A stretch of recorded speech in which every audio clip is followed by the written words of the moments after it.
Thanks, Christy. Tonight, certainly a big night's action. 20 8-lap heats, a 10-lap repechage, and then a gruelling 40-lap final. The top 2 cars from each heat and the 2 cars out of that repechage into that final. 40 laps. It's going to be an amazing final. There's some very quick cars, state champions, the whole works and jerks. A big final tonight at Mildura. Uncle's from the Downs Speedway Club in Queensland. That's up near Toowoomba way somewhere, I believe. That is Toowoomba, yeah, it is Toowoomba, yeah. Charlton Raceway Toowoomba, we class it as. How far out of Toowoomba is Charlton? 10 kilometres out of Toowoomba. It's about 82 miles, or about 132 kilometres from Brisbane. That'd nearly have to be downhill, wouldn't it, going out of Toowoomba? Not downhill, probably, that's right. Right, your big interest this weekend, of course, is that you're staging the Australian title at Easter next year for the 1989-90 titles, and I guess you're down here to try and learn a little bit as well? Just see what goes on and watch what goes on. We've run many titles before, and we've got a top track, and I'm sure that we can put on an excellent show. Is what's going on behind us frightening you a little bit with a number of cars, and the scrutineering down there apparently is taking a little bit longer? Do you start to get a bit worried that the organisation behind it is going to make it tear a few hairs out? I am disappointed, very disappointed the way the scrutineers are going. I don't think they're going the right way about the Health Speedway, and I hope that this doesn't happen anymore. We've got to do some different ideas to fix this sort of stuff. A lot of cars, they're supposed to do a car every 6 minutes. I think it's taken them 26 minutes, which is very disappointing for the drivers and everybody concerned. There's a lot of edgy drivers getting around at the moment, and I believe not many cars are being passed as A1. Just minor problems is the problem, and which is their petty little problem, which I don't think should be happening. Righto, Merv, we'll get off the official side of it. There are a lot of drivers down here from Queensland, including the current Australian #1. What sort of chances do they have in this event this weekend? They'll go extra well. Len's not only Australian #1, but he's Queensland #1. He's a proven driver, and he's a top operator, and we've got some other good ones here. We've got Harry Brazier, who's here also, that on Saturday night run very convincingly in the Southern Zone title. Another top driver, he's a previous Australian champion also. We got a young fella, Chris Top, that's coming very, very good. He's improved out of sight of late. He's going extra well. Not only as him as Greg Raymond, who's a top driver, who ran second to Brazier last Saturday night and put on an excellent performance. Have you had a chance to have a look at the track, Merv? We get a lot of good reports from visiting drivers. I noticed they were still doing it up, and there's been no practice as yet. Well, I've looked at the track, and I wouldn't like to make any comment till we see the practice and how the racing goes on, but I'm quite sure that Charlton will equal it or be better. Okay, Merv, thanks very much for your time, and all the best, not only for this weekend for your boys, but for next year when you're in the gun. Yeah, okay, thank you.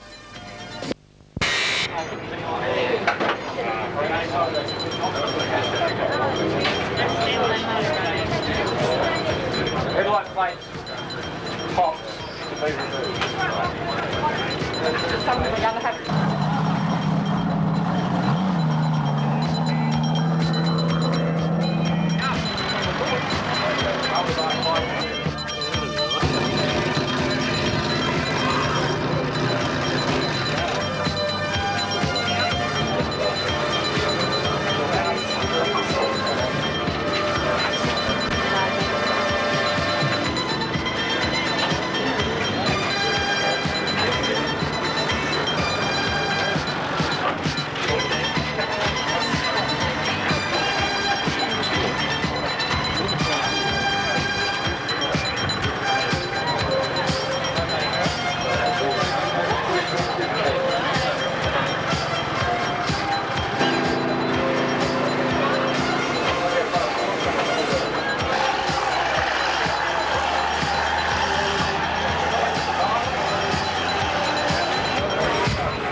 He's a current Australian and Queensland #1. Len's with us tonight and here for the weekend's racing at Timmers.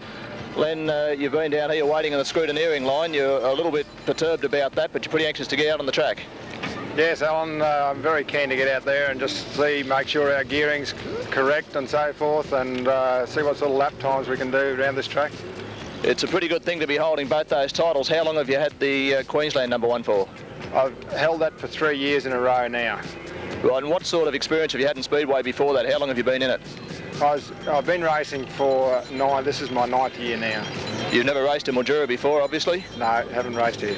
Have you had a chance to have a look at the track? You haven't been out in the car yet? I had a look at the track yesterday and went for a bit of a drive around the infield, but haven't been on the racing surface yet.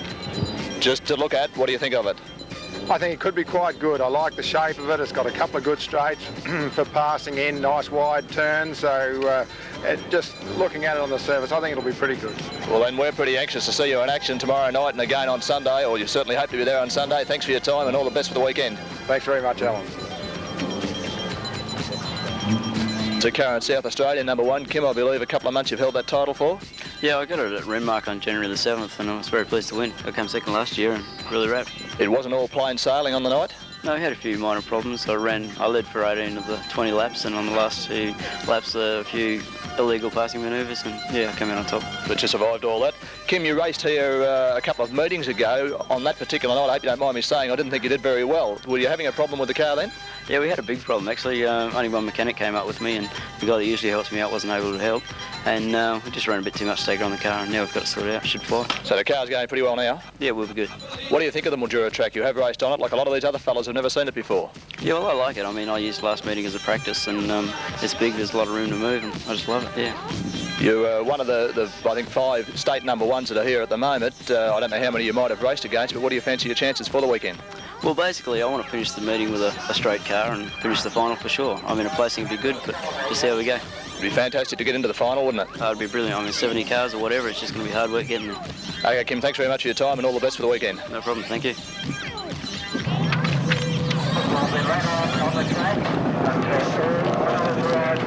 Another one of the state title holders we have here for the weekend is Bob Walling, the New South Wales current #1. Bob, by the look of your car, you've held that title once or twice before. No, actually only held it this year, and last year we defended next month actually back in Lismore. What's the competition like up there for your state title?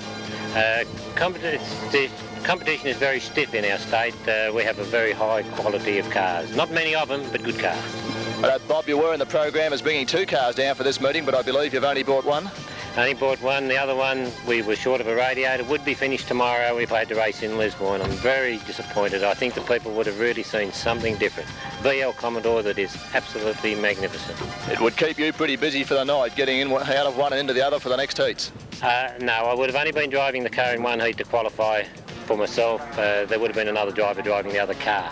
Right. Do you know terribly much about your opposition tonight? I know they're from all over Australia, or tomorrow night, sorry, but do you know very much about them? Not a lot of the drivers, but there is a very wide cross-section of drivers here tonight, a very big field. In Whyalla, we had 32 cars in Whyalla, which was down on numbers when I won my title there. But I think that this year the quality will be extremely high, and I think it'll be extremely difficult to qualify for the final. And I heard you mention a moment ago, almost ready for practice. I guess you're pretty keen to get out there and have a go on this track. Yes, want to get out, have a look at the track, hope to put in some good times, and look forward to tomorrow night. Righto, Bob, and you're pretty close to New South Wales, so no doubt you'll have a lot of support here over the weekend. Thanks for your time. Thank you very much, Alan. Actually, yeah. Jacobson's another state title holder. That's a current title holder. Peter, you're the Victorian #1, and I believe you won that title just recently at Ballarat. Yeah, that's right. The track down there, they tell me, was a little bit rough on the night, and a few things happened that probably wouldn't have normally at a Speedway meeting.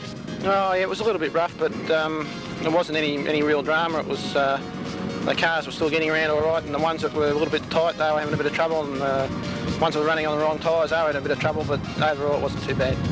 You've been through all this before, of course, as far as an Australian title. You held the title in, what, 1987? Yeah, that's right, yeah. Whereabouts did you win that? At Mildura in Victoria. Okay, you've raced up here before, not that terribly long ago. What do you think of the Mildura track? Oh, it seems to be a good little track. Well, just have to, like every time you go to a track, it seems to be a change from the time before, so there's not much you can really say until we get out there and see what happens. What about the opposition? Obviously, a lot you've raced against, and there'll be a few that you don't know. Yeah, there's a lot there we don't know. We didn't go to last year's title, and I think 2 years out of it, you sort of fall behind a little bit, but as far as I'm concerned, every one of them's, you know, they're all racers, and they're all out doing the same thing, and everyone's a competitor, and, you know, they're all the same. Everybody's an opposition as far as I'm concerned. Being the Victorian number one, I guess apart from the few locals from Mildura here that are in the event, you'll have a lot of support from the Victorians who'll be here over the weekend. Oh yeah, I hope so. You know, everybody likes to get behind, you know, everybody, and you know, the Victorians have been good to me, and I can't sort of complain about it. Thanks very much for your time, Peter, and all the best for the Easter weekend. Oh, thanks very much.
Mel was a track commentator here going back about 5 seasons. He'll be doing a roving around with the portable microphone in the pit area talking to some of these drivers. I had the privilege yesterday of doing some interviews for the O-line video that's being done of the weekend. Should be a great value, I think about $60. The whole of both meetings will be on that tape, and quite a few of the interviews we have done with not only the Australian number one, Len Kennedy from Queensland, but also with the other state number one. Should be a great buy. Vance, welcome back, and boy, it's going to be a great weekend. Yes, Alan, it certainly is. We have a tremendous program lined up here this evening for Speedway fans. And yes, Red, a big welcome back to Mildura. And we know as the evening goes underway that the valuable comments that you're going to be able to make to us will really help keep the Speedway fans. Welcome, Red. Thank you very much, Vance and Alan, and good evening, everybody. It's certainly nice to be back here. The track's looking good. On a Victorian track, so no doubt he will be trying along with a lot of the other top drivers tonight, Alan. Trevor Durham down there in 15. We're just going to have to get down. There's one of our local favourites, of course, 52. He's from Swan Hill, but we call him a Mildura driver these days, Paul Salou. He's held the Victorian number one in the past, and so far this season, Vance, he's had a fantastic year. He's gone really well, that's for sure, and I suppose he'll be a little bit disappointed that he still hasn't got the Vic one on the side of his car, but I suppose he will be happy, mate, if he can get the Oz one on the side of the car. That'll do him fine. It's good to see them back on the track tonight. Well, the first race is coming out, guys, so I'll leave you with it. Thank you, Mel. We're away for the first heat of the Australian Championship, and that's car 29, Greg Raymond, on the outside of Jeremy McClure. Jeremy McClure is taking the lead, coming into the pit corner. And look at that car on the outside, Greg Raymond. He's gone a little bit too wide, and it's McClure who takes off down the far side straight. We'll pick up the other numbers as they come past again, but Len Ladner should be up there fairly close. Remember, we've got 3 stewards up here tonight, so they'll be watching fairly close. Sideways. And the third car there is Australian number 1. That's the Australian number 1, Len Kennedy from Queensland, in 3rd place at the moment behind Jeremy McClure from Broken Hill and Greg Raymond. Those cars going fairly well. The track in good condition at the moment. McClure, well, he's doing very well out there in front. He's still holding a lead, and that second car in Raymond is going fairly wide each time he goes past. The Australian number 1 trying to pick up a little bit, and car number 11, Steve Blackburn, is also up there with those leading cars. Those first 4 cars are the ones in the race, and we've got 10 laps, so the other fellows behind. We're still looking for the likes of Ian Wilkes, Laurie Wilson, some of those cars behind. One car dropping fairly well out of contention at the moment as they come out of the Deakin Avenue corner. And here goes Raymond around the outside. He's going to try and take on McClure going through the pit corner, and can he do it? He's got up very close, and I noticed Redway's a long way back in the field, one of the local competitors. Well, that outside car dropped back, and look at Australia number 1, Kennedy going. Obviously, they got that car back together again, and coming through the Deakin Avenue corner, it's the Australian number 1, Kennedy from Queensland. He's up in 2nd place, and car number 11, Steve Blackburn. What a race between these first 4 cars, and Jeremy McClure doing a fantastic job to hold them out. He's still in front as they go down the far side straight. It's McClure in front of Australian number 1, Kennedy, with Raymond, and car number 11, Steve Blackburn, right on his tail. Well, these are the 4 cars that we're going to watch for the rest of this race. They're ticking into the brakes as they come out of there. It's number 11 a little bit of trouble. Kennedy has dropped back into 4th place, but he's not too far back. Those 3 cars behind McClure there, and we've got a little bit of bother. Kennedy has slipped through under Raymond. It's Kennedy up in 3rd place, but he's half a dozen car lengths at least behind those leading 2 cars. Bit of a nudge. He's gone out, he's gone to the infield, he's bailed out. I think there might be a protest coming on here. No lights, so we've got the lights, we've got a red light, and I think that Jeremy McClure might have something to say about that one. Well, that's going to keep the stewards on their toes. They'll be like that all night. Well, down in the pit box, they did say that the rear end quarter panel wasn't the place to be touching. That's for sure. They made a strong point of that if you're behind coming through a corner in that situation, it's up to you to stay away from that car in front. The car in front has the right of line. Yes, very, very you get definite. your car back out. So we'll just line these cars up, nose the tail again. Car number 11, I think, is trying to catch the field, so they'll let him catch up. We've got McClure, then it's car number 29, Greg Raymond. Number 1 is Kennedy. Number 47 is Len Ladner. 86 is John Redway. 43 is Laurie Wilson. 24 is Ian Wilkes, and that car number 11, which caused the stoppage, is Steve Blackburn running rear of the field. This will really help Kennedy Oz 1 there because he was relegated back to 4th position prior to this, so nose the tail, the field's closed up a little bit. If he gets a pretty good start here, he's going to really push McClure. Yes, I don't think Jeremy McClure wanted that race stoppage at all. He had the race in his keeping, but this is what happens. Remember, these fellas are after an Australian title, so they'll be keen, and they're away. And McClure's going very well. He's got that car out into the pit corner, and he's going nice and tightly around the corner. The other cars might have a bit of a clash behind. No, look at the Australia 1, Kennedy slip up into 2nd spot. Can he take it from Raymond going into the Deakin Avenue corner? Those cars very cautious not to touch each other now. They know the stewards are fair dinkum. And we've got McClure in front. We've got Raymond and Kennedy neck and neck in 2nd place at this stage. Who's going to come out on top in this heat? Well, if all the racing's like this tonight, you're in for a fantastic weekend of speedway racing. Kennedy's going into the Deakin Avenue corner, and he's in the same situation as our friend was before in car number 11. No, he's not going to drop in front. He's going to try and hang on to that 2nd position. But that number 29, Greg Raymond from Queensland, is giving him his all. In fact, it's Raymond that's in front now. Kennedy has dropped back just a little. I'm wondering if that problem he had with the car might affect him. That car on the other side into the fence, but he's got back off the fence okay, and he's coming into the Deakin Avenue corner at about 5th spot, that fellow. Back out in front, it's number 7, McClure, and look at Raymond. Raymond is trying everything he knows to get past. I noticed that John Redway has moved up a little bit in the field. He's looking at taking out a 4th place. And remember, in these sort of races, I think they get points down to about number 10 or something. All cars in the event, I'm fairly sure, get points. So it doesn't matter if you're not first. You've still got to try and improve that position as best you can. Well, we've got those three. McClure just in a little bit of trouble. I don't know if he clipped a tyre or something then, but he's still in front. Kennedy's going to try and go around the outside. Look at Raymond. This will be his last chance to try and take over this heat with about a quarter of a lap to go. And one of the local drivers, we call him a local anyway, from Broken Hill, number 7, Jeremy McClure in first place. Greg Rayan in second. Kennedy. And I've lost the others as they come past, but I don't think that car number 11 ever made up the ground that he lost after running second there for a while. I think that might be him that came in last. 7 days a week. The Plaza Inn, cafeteria and takeaways. Okay, Alan, listen, No, he can't be listening to what we're saying down there. Too busy looking at his programs. We come round, it's Brims it is on the pole position. Brims and Vaught and Fitzsimmons. And Brims got a tremendous start there as he goes down into the pit corner for the first time. It's Brims. Brims showing the way there from Vaught as they go around and fighting out in third and fourth. I can't pick it. Rear of the field there, it's quite congested. But it's Brims at the moment that's opened up the gap over the rest of them as they come down. Brims, Vaught, I think trouble at the back. Trouble at the back as there's a bit of a spin out, but the track looks fairly clear. Brims, Vaught and car 64, Fitzsimmons it is in third place. As they go around, it's a little bit of nose to tail as they're sorting themselves out now as these cars are coming back. But it's Brims it is in first place, Vaught in second, Fitzsimmons in third, and it's a little bit of a nose to tail, but Fitzsimmons it is that's trying to get through there on Brims. Down they go into the pit corner again. It's Brims, and Fitzsimmons. Brims, Vaught, Fitzsimmons, it's a little bit of a nose to tail there, but Fitzsimmons it is that's trying to close the gap on them, and there's a little bit of a tie-up over the back there. They've got themselves clear now as the front and back bumper bars were tied together with an extremely slow car at the rear of the field. It's as they come around down past the start again, car 76, Brims it is in front with 56. Graham West it is that's coming in there into third place.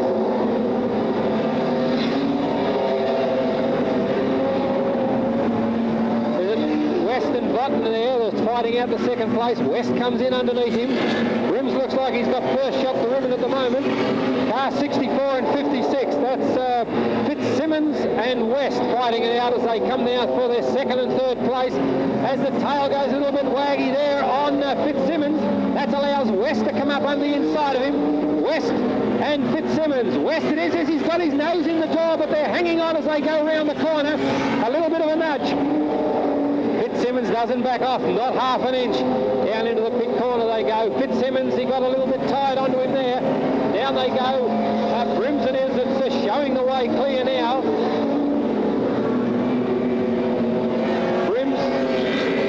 Brims goes over the line. Then comes Fitzsimmons. Then comes West with car 44. Kaiser. Haven't even got him on this list. Oh, we have. He's there, all right. But Brims, as he's coming around now, if this race goes on much further, he's going to lap it. Fitzsimmons now's got third place, all okay. Car 71 is in fourth. That's Ross Brims. Ian Brims it is in the front. Ross Brims back there in fourth place. Around they come now for for 1 lap to go for Ian Brims in car 76. Car 64 is out of Fitzsimmons. 56 and 71 are fighting it out. That's Ross Brims and Graham West. Car 18, which is that of Martin Rams. Car 59, which is John Lloyd. But down around the other side of the track we're interested in, as Brims it is that takes out the checkered flag. Followed through there by 64, Fitzsimmons. Car 71, Ross Brims got through over Graham West. Car 44, Messiah.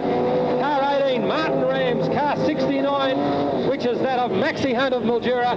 And I just missed the last couple as they come past.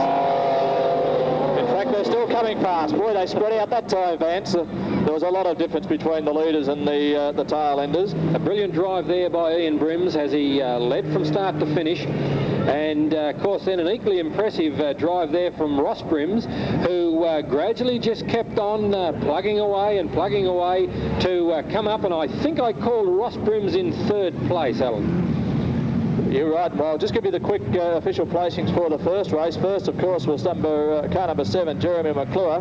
He comes from Broken Hill. Second was 29, was Raymond from Queensland. And third was Australian current number 1, Glenn Kennedy, also from Queensland. The race time was 3 minutes 50. The fastest lap by car 47. I think that's 21 seconds, but I'm not sure the way that's written, so we better make sure that we get those nice and clear before the night's out, because there could be a few close ones. Just noticing down here, they're making an inspection of these 2 cars. These are the 2 cars that were coupled together on the other side of the track. Heat 3 this evening. He's down there. Peter McCarthy, of course, a local. Robert Williams, the Tasmanian number 1. That's the big white car out there. And Snow Merritt was a car we were looking at before. You've got some official placings before they get to the way there last heat. First was car number 76. Give that to you later, Alan. Give that later on. We're away. Let's have a look who's out in front. It's car number 35. Kim Webber, the first car out into the pit corner, and they're bunched up pretty well there at the moment. Let's have a look and see where Spider McCarthy is. I think that Spider down there in third place. Spider's in third. Tasmanian number 1's a long way back in the field at the moment. He's about third last. We'll pick up the other cars as they come past. Car number 5 and car number 38. And there, car number 5 is Gary Pagel, and 38 is Carl Bailey from Victoria. But we still have Kim Weber, the South Australian number 1, out in front. Car number 5, I think it is right behind him, Gary Pagel, and Spider McCarthy, the local Mildura driver. He'll be the popular choice of all the local supporters. He's moving up into second place as they come out of the Deacon Avenue corner. Oh, he comes down on him there. McCarthy has taken the second place out. He's still got to catch up with Webber. Now, Webber, of course, has raced on this track, and not so very long ago. He didn't have a great night when he raced here. Raced against Spider McCarthy and some of the other locals like Salou and those fellows. Now it looks like that Pagel is going to reverse the trend of the last lap, and it's Pagel who's slipped through underneath McCarthy this time. Also up there, of course, is Carl Bailey, and the field spreading a little bit with a lot of flames flying out the tail end of one of those rear enders there. We've got 2 races going on at the moment. It looks like that track's drying out. It's getting fairly dusty down there. We've still got Webber in front, Pagel, and this time it's Spider McCarthy back in there, but we've got another car. It's another lap down. It's my turn this time. He's actually dropped back into about third place, and that's the Tasmanian number 1 who's just not up with it. He's way off the pace. He is the only car here from Tasmania. Let's hope he's not the only one down there, but it's still 35 Webber from 5 Pagel, McCarthy, and 38. That next car is Carl Bailey, and those cars are almost half a lap in front of the rest of the field, so we won't worry too much about them. In fact, they are half a lap in front of Robert Williams from Tasmania. As they come through the Deacon Avenue corner, they come out of that corner without any positional changes this time. But Pagel in car number 5 is making every effort to pick up Webber as they come out of the pit corner. Let's have a look at how they go down the far side straight. No one car making leeway on any other car at this stage of the race. We've got those first 4 positions pretty well set out at the moment. It's still Webber out in front. Our own local Larens McCarthy is still in third place. Pagel in second, and he's having a go coming out of the pit corner this time. He's got the nose up to the tail of Webber's car coming into the Deacon Avenue corner, but Webber put the foot down, a little burst of flames, and he shot down to the inside line just in front of that number 5 behind him in Gary Pagel. Pagel got as close then as he has been for the entire race. He got the nose right up behind the back wheels of Webber in front of him, passing manoeuvre coming through the pit box, and we've got that 4th car now. I think that was number 38, Carl Bailey, and Spider McCarthy has gone out wide on the track and lost his 3rd placing. It looks like it's Bailey, I think. Yes, Bailey, and look at McCarthy go up the centre. He's trying to get back that 3rd placing. One positional finish could make a lot of difference to the point score at the end of the night. And have a look as they come out of the pit corner. McCarthy on the inside. I think the first 2 are pretty well sorted out. McCarthy's not going to get through. Pagel in 2nd place it is, but that car Bailey come down low, and Spider McCarthy could do no better than 4th place, but that was no disgrace. That was a great race by those fellows. Yes, Alan, it's really fast and furious racing here tonight, and luckily to say, so far it has been very, very clean racing, so we're pleased for that so far. The official placings of Heat 2 is car 76, of course. Ian Brims is awarded first. Car 64, Kevin Fitzsimmons was second. Car 71, that of Ross Brims, is third. The fastest lap time by car 44 of 19.32. but they're lining up.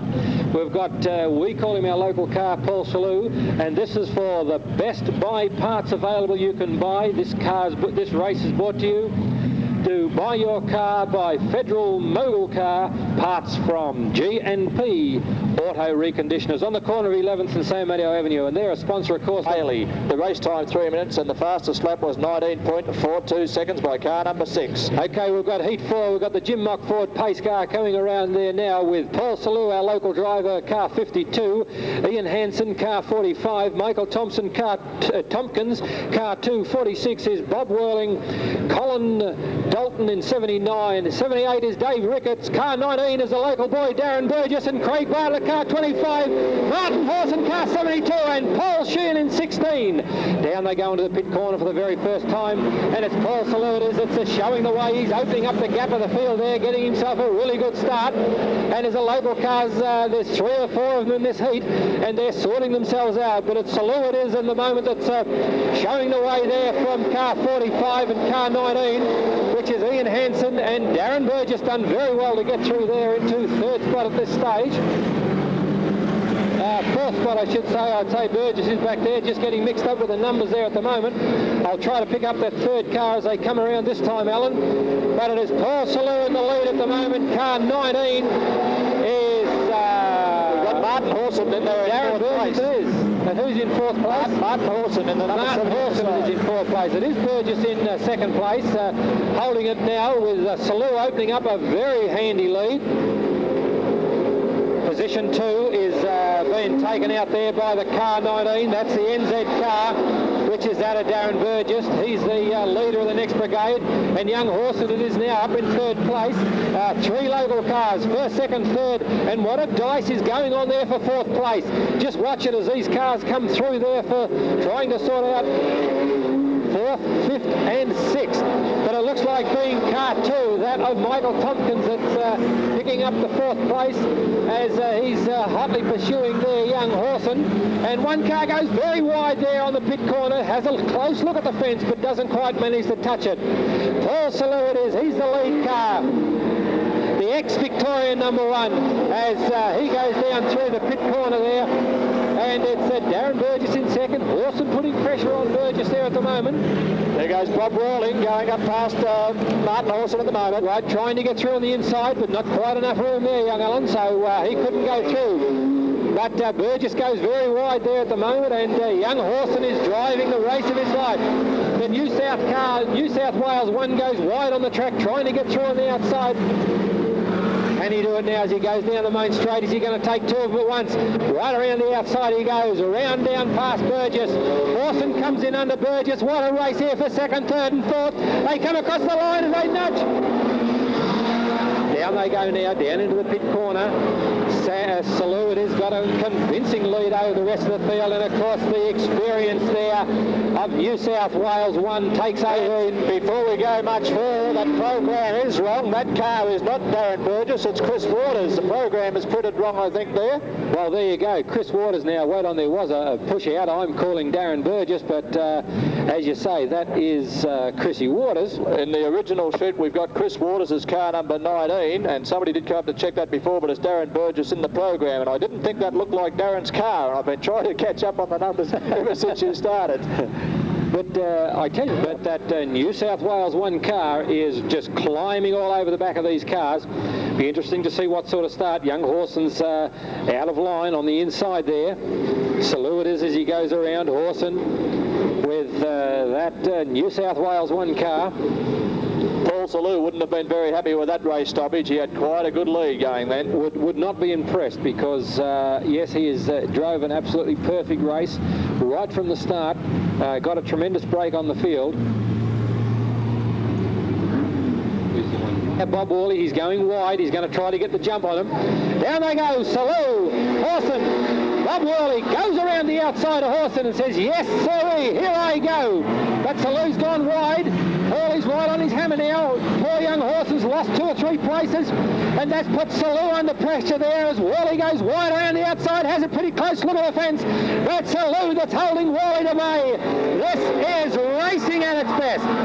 Down they go now to the pit corner now. Salou it is, holding at bay. Walling can't get around the outside. He's going to go underneath him.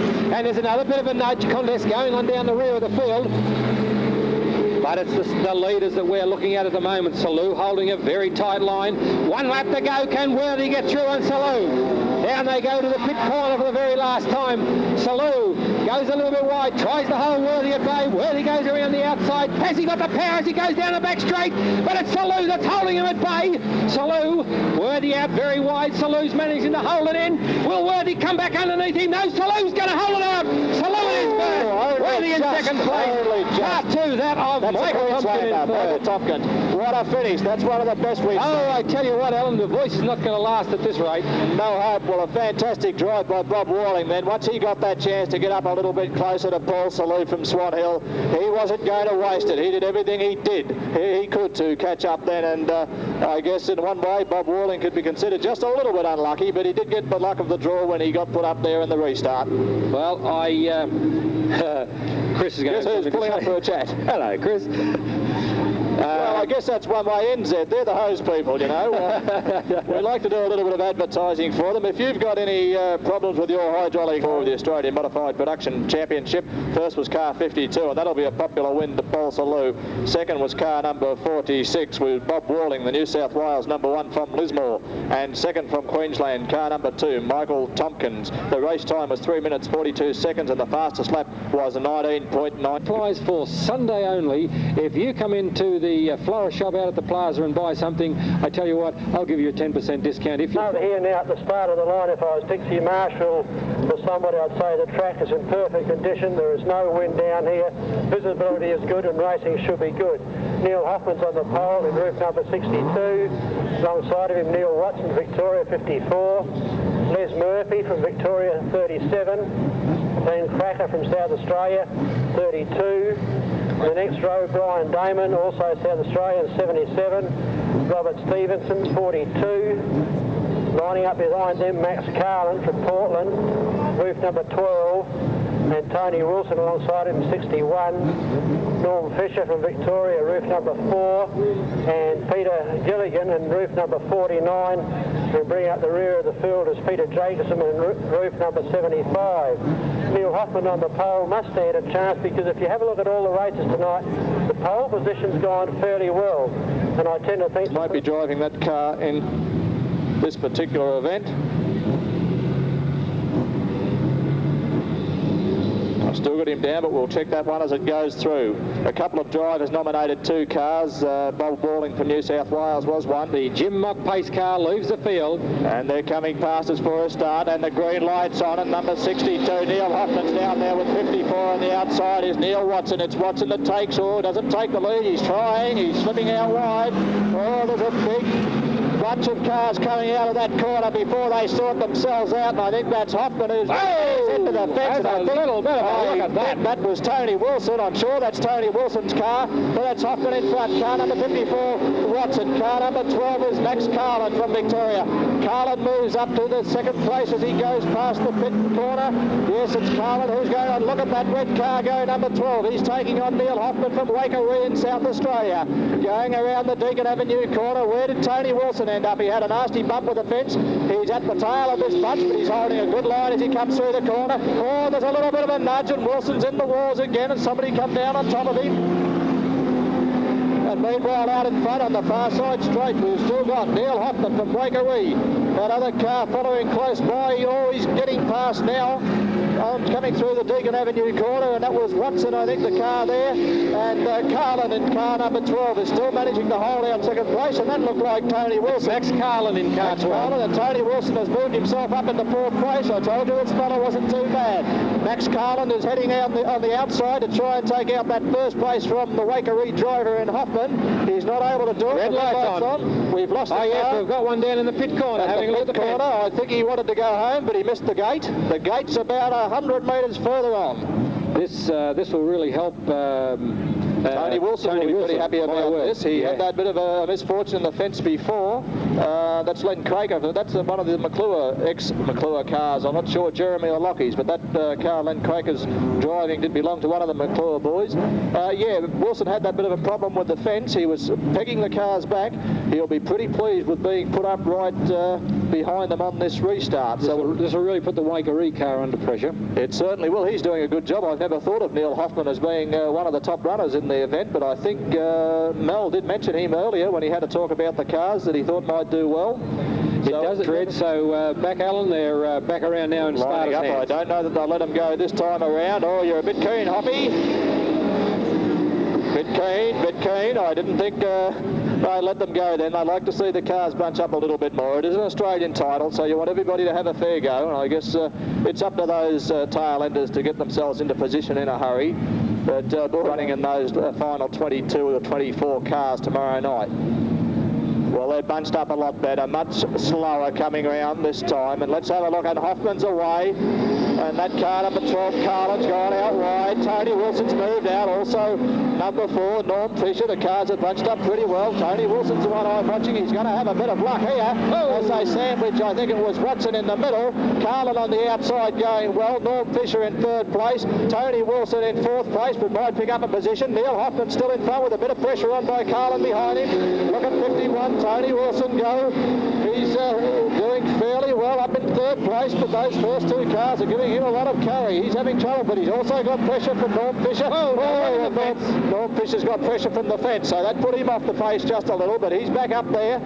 Oh, you don't want to make a mistake in this sort of racing. One little slip and you're out. Look at Tony Wilson coming through the inside of Carlin. It's a South Australian driver still in front. Tony Wilson has now moved up into 2nd place. That's a little Victorian number 2. He was beaten for the title just recently. And look at Carlin go around the outside as they go into the Deakin Avenue corner. He's going to try and tackle them right around the outside. Wilson's going to try to go through the inside. And we've still got number 4, Norm Fisher, who's putting the pressure on as well. Norm Fisher now on the inside of Carlin, going through the pit corner. Look at Norm Fisher in car number 4 has moved up into 3rd place. Well, boy, I'll bet Neil Hoffman starting to feel shivers right up his spine at the moment. He's led this race all the way. He's doing a fantastic job to stay up there in front. And here comes Tony Fisher, side by side as they go over the start-finish line. I'm not sure how many laps left to go. Tony Fisher is now nudged in front as they come out of the pit corner. It's Tony Fisher from Ballarat and Neil Hoffman from Waikerie. The 2 laps left to go. Norm Fisher it is, the other Victorian, and Max Carlin also a Victorian. He's given him a bit of a nudge. That's Carlin who's slipped through now into 3rd place, and they're throwing rocks at us from down there. Tony Wilson, 1 car length separates him and Neil Hoffman from Waikerie. Carlin, he's a goer. He's in the fence, and he's in the fence again. He's not frightened to go out wide as this Max Carlin. He goes up high in the fence and has a fair dinkum go at them. It's Carlin still back there in 3rd place. Tony Wilson with 1 lap left to go, and I think Hoffman might lose that 2nd placing as well if he's not careful. This Max Carlin's got a ton of guts, and he's got a ton of toe in that car, and he's slipped through. It's Max Carlin there crashed. It's Hoffman. Here comes another car. It's Norm Fisher on the inside. They can see the checkered flag, and look at Fisher. It's Fisher taking 2nd place from Hoffman, and then Max Carlin. And if they keep racing like that all weekend, I'm certainly not going to be able to talk by Monday. Well, I tell you what, Alan, it'll depend on how the steward's seen that manoeuvre of Fisher's. There. He had a couple of wheels over that pole position. Whether or not the steward caught up with that, we'll wait to find out. He seemed to come from nowhere in that last turn, didn't he? Oh boy, I tell you what, Alan, we'll be out of voice mate before the meeting finishes. I know you're all waiting, but we'll wait for the official placings before we say too much. I think there might be a problem here. It's pretty obvious that, who was it? Tony Wilson, one of my favourites for the weekend. Tony Wilson I spoke to up in the box here at the last meeting. He's a great guy, a real good competitor, and boy, it was good to see him come through like that. But you can't take anything away from Hoffman and Max Carlin. Max Carlin, a fantastic race, pressure on all the way. So we'll just wait for the official placing, and the cars are lining up, and we'll cross over to Red again in just a moment if he's down. He's certainly... Tony, how'd you go in the first heat? I was going right there at the start. They washed out a bit. I got under them, but going up the back straight here, a couple of guys decided to steer me into the fence. I knocked the visor up, and by the time I got to the corner, I was just about last again, but got a couple of good breaks and got back into it. The black Cortina gave me a bit of problems, but come out pretty good of it. And where'd you come in the race? I won the race, won the heat, so that's good morale booster to start the night off with. And what's your next draw? Should be out of 4 in the next heat, so hopefully there's a couple of good cars in, but nothing real good in front of me, so it might be another good run, I hope. Oh, well, I hope you do well. All right, thanks a lot. Happened. Simon, what happened to your car? Well, I went out there and I got going well, and then it started breaking down and it just wouldn't run right, and we come back in here and we found a couple of 3 spark plugs with the bottoms melted out, so I don't know why it did it or why we're now, so we're just trying to find out the reason. We think it's running a bit lean, but we're not too sure, so we're just trying to work it out. I saw you had a little bit of fun in the last heat. Yeah, I was going all right. I was sort of running towards the back, and then I went around the corner and seen the car there and he was stopped, but then he took off and drove straight in the side of me. And it's one of those things, I suppose, but there's a bit of work to be done now. I saw you missing some parts. Yeah, he took a bit of the fiberglass off the door and done a bit of damage to the back, yeah, but well, it's part of racing, I suppose. You'll be out there in your next heat? Yeah, we'll be out there having another go, yeah. Oh, yeah. good. That'll be good. We'll see you there. No worries, thanks. Spied, you seem to be lacking on power, but you're still up there with them. Do you think you can hold them out? Yeah, at the minute we're running a 5-cylinder Commodore, I think. We're down in an electrical problem or something, but we'll sort it out tomorrow, and it'll be a lot quicker tomorrow night than what it is tonight. 4. From Queensland alongside of him, 81. Behind them, Simon Gartner from South Australia, 63. And Ian Calderwood from Victoria, 13. Behind them, another row, Vance Bailey from Victoria, roof number 53. Rod Brady from South Australia, 66. And Len Weston from roof number 3, but I see there's only 6 cars. Yes, Vance Bailey, Les Weston, Larry Fitzpatrick, of course, he's a goer. Graham Lang, we spoke about Graham, Neil Thompson and Rod Brady. Around they come now. Let's just have a look to see who it is on the pole position. It's car 17, that of Graham Lang, that gets away fairly smartly there in the lead. Larry Fitzpatrick. Larry Fitzpatrick, 2 local boys first and second, but it's Lang over Fitzpatrick. Let's try to pick up the changes in the field now as they come through. Car 17, Graham Lang is in top place. Fitzpatrick, car 63, that of Simon Garner. Whereabouts is my mate, Al? Car 53. Can you spot him anywhere? Probably selling flowers. He possibly will be, mate. If he doesn't win this, he'll have to. Okay, down they go round the back straight. Deacon Avenue corner, Graham Lang. It is Larry Fitzpatrick. Open up quite a gap there on car 63 and car 66, which is Garner and Brady. Down they go into the pit corner, and that's Cole Thompson it is, picking up a couple of positions, but losing them just as fast as they go around one either side. And Cole Thompson is rocking it up there into 3rd place. But it's Graham Lang in 1st, Fitzpatrick in 2nd, Cole Thompson in 3rd. Down they go into the Deacon Avenue corner. I lost sight of that number again. I think it was Rod Brady. But it's interesting. The minor places are changing back and forth. But Fitzpatrick's putting pressure on Lang as they go down past the recorder. Whoops, he's spin out in a little bit of a nudge. We had a big lose. An extended advertising sign, they call that. Maybe that's his outrigger, so he won't fall over. That's the first catamaran we've seen out here. Don't they have the outriggers? And listen, that was my mate down there. That was Vance Bailey that sort of got into a little bit of strife and opened up the air conditioning panel on, was it Cole Beasley's car? That? No, I think it was the one behind. I'm not really right. sure. It was the white Vance, I know there were a lot of people waiting on the results of that previous race, race 5. Right. I'll make sure I get the right one. First was car number 51 was Tony Wilson from Ballarat. We thought that was fairly clear. Second was car number 4, Norm Fisher, so he gained the 2nd placing. And third was car number 62, Neil Hoffman from Waikerie in South Australia. The race time was 3 minutes 53, and the fastest lap by car number 4 was 20.35 seconds. All right, Tang, Fitzpatrick, Rod Brady in the first 3 positions, Cole Beasley in the 4th. Away they go! They're away and racing again. Down they go now. It's Lang holding Fitzpatrick out with Rod Brady, who would appreciate the restart. The Commodore goes wide on the corner again with car 17. Graham Lang, car 17, roof mounted 17, who's the one in front. Fitzpatrick it is in 2nd, Brady in 3rd, Cole Beasley in 3rd. In Simon Gardner in fourth place. Round they go now, down to Deacon Avenue corner. Graham Lang holds them up that little bit, Fitzpatrick and Brady trying to climb all over them as they go through. But it's Graham Lang that looks like if he only has to maintain his lead, he opens it up now, the lead on pit corner, with Fitzpatrick trying all he can to hold on to second place because Brady's really putting pressure on him there. But it's Graham Lang in first. Fitzpatrick now is under pressure from Brady to take out second spot. Brady comes in underneath Lang. Lang goes on the outside. Fitzpatrick on the outside. But that allows Brady to come through into second position with Fitzpatrick staying wide on the track. Graham Lang now is under pressure from Brady with, I would think, about 3 laps to go. And it's Graham Lang, it's Brady. Fitzpatrick's dropped back a place. Cole Beasy it is in fourth with Vance Bailey in fifth place. And of course then at the rear of the field is the Simon Gardner. But it's the lead cars we're looking at. Graham Lang has lead position with 1 lap to go.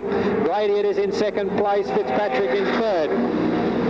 Down into the pit corner for the very last time they go, and Fitzpatrick trying to climb all over the back of Brady. But it's Graham Lang that looks like taking out this race, start to finish, as they just about come round to the lap, the slower car in 10 laps. And Brady's making a charge at Lang, but can't get there. Graham Lang first, Brady second, and Cole Beasy in third place. Fourth place, I should say, Cole Beasy. Fitzpatrick in third. Vance Bailey in fourth with Simon Gardner, I think it is, in fifth. And that would have to leave car 63, that of Simon Gardner, at the rear of the field. We'll wait for those. John Golding, roof number 74, is there on the pole. Lloyd Wallace alongside of him, 28. Then Peter Jacobson at number 8. Max Purdy, 39. I see 39 is missing. Dave Chadwick from South Australia, from Whyalla, number 10 is there. Mark Stewart, Victoria, 61. Should be Mal Paul from the Riverland in 9. Harry Brazier, 21. Peter Dowling, 65. Lucky McClure, 26. And Dave Redmond, 64. Should be the last one out, but I don't see him there either. Okay, Lucky McClure, of course, Dave Redmond, we see them driving over here all the time. And as the Jim Mock Ford pace car leaves the track, Alan, they're in your hands. Righto, as the cars move up to us and get the light, it's car 74 on the outside of 28. That's Don Golding and Lloyd Wallace, the 2 cars in front. And, one whoa! For the fence, right up first corner. And I think we've got nudge. Well, I'm sure the stewards are looking. I think we'll see a stoppage because it doesn't look like that car's going to move. We didn't. Alan. Mal Paul from down the Riverland. Scrutineers just checking the car. We thought we had a steering problem, but it looks to be all right. Got a little bit of 100-mile-an-hour tape on the right-hand side guard. That 100-mile-an-hour tape does marvellous work, believe me. And I know, of course, was 17, Graham Lang. Second was number 66, a good effort by Rod Brady. And third was 73, the ex-Mildura driver now at Echuca, and Larry Fitzpatrick. The race time was 3 minutes 38, and the fastest lap was by Larry Fitzpatrick in car 73 of 20.52. Don Golding and Lloyd Wallace out there in front. Of course, this is a complete restart, so cars will all be in their same position. Let's have a look as they come past, and they were pretty keen going into that corner with Golding, Wallace, and also Chadwick and car number 8, Peter Jacobson. He's probably the one to watch here, and I think that's Jacobson who slipped through on the inside. All those cars went out just a little bit wide, and he's moved right up there. And that other car going through underneath, I'm not sure who is at the moment, but Golding and Lloyd Wallace appeared to drop back through the field there a little bit. And look at Jacobson go, and car number 10 is Dave Chadwick. 74, 28 is Lloyd Wallace, and 74 was Golding. So the 2 fellows who started off right at the front of that field have been relegated to around about 3rd, 4th or 5th positions. A car going like Billy out front is Dave Chadwick. Oh, and one shooting up through the middle. Some good racing out there. Jacobson seems to have dropped right out of the field at the moment. Lost power, He's lost it. Jacobson has pulled out in car number 8. Well, that's a bit of a problem. We've got Redmond in there, and The other car I was looking at there was 26, Lockie Mildura, moving up through the field, but they're a little way off the pace at the moment. It's Dave Chadwick out in front. Let's have a look as they come past. They're coming around the Deacon Avenue corner. It's Chadwick. Car number 21 is Brazier from Queensland. And we've lost somebody else, and he's pulling right in front of that other car. That wasn't a very wise thing to do. He's got, that was the car that hit the fence. He's losing a lot of steam. I'd say he's done probably popped his radiator when he hit the fence. But coming past us again, it's Chadwick in front, followed by Brazier, followed by Peter Dowling. And number 74 is Don Golding, and we've got a little bit of a gap between that and the other cars. And there we go, passing on the inside over the far side is Brazier from Queensland. He's taken the lead now from Dave Chadwick. Dave Chadwick from South Australia. The leading three cars look like they're all going to take out the big points. It's Brazier, Chadwick, and I lost that third car, number 74, Don Golding, who started out right on the grid line, is a long way back in the field at the moment, but should perhaps hold down a fourth position, although there's still four cars just behind him as well.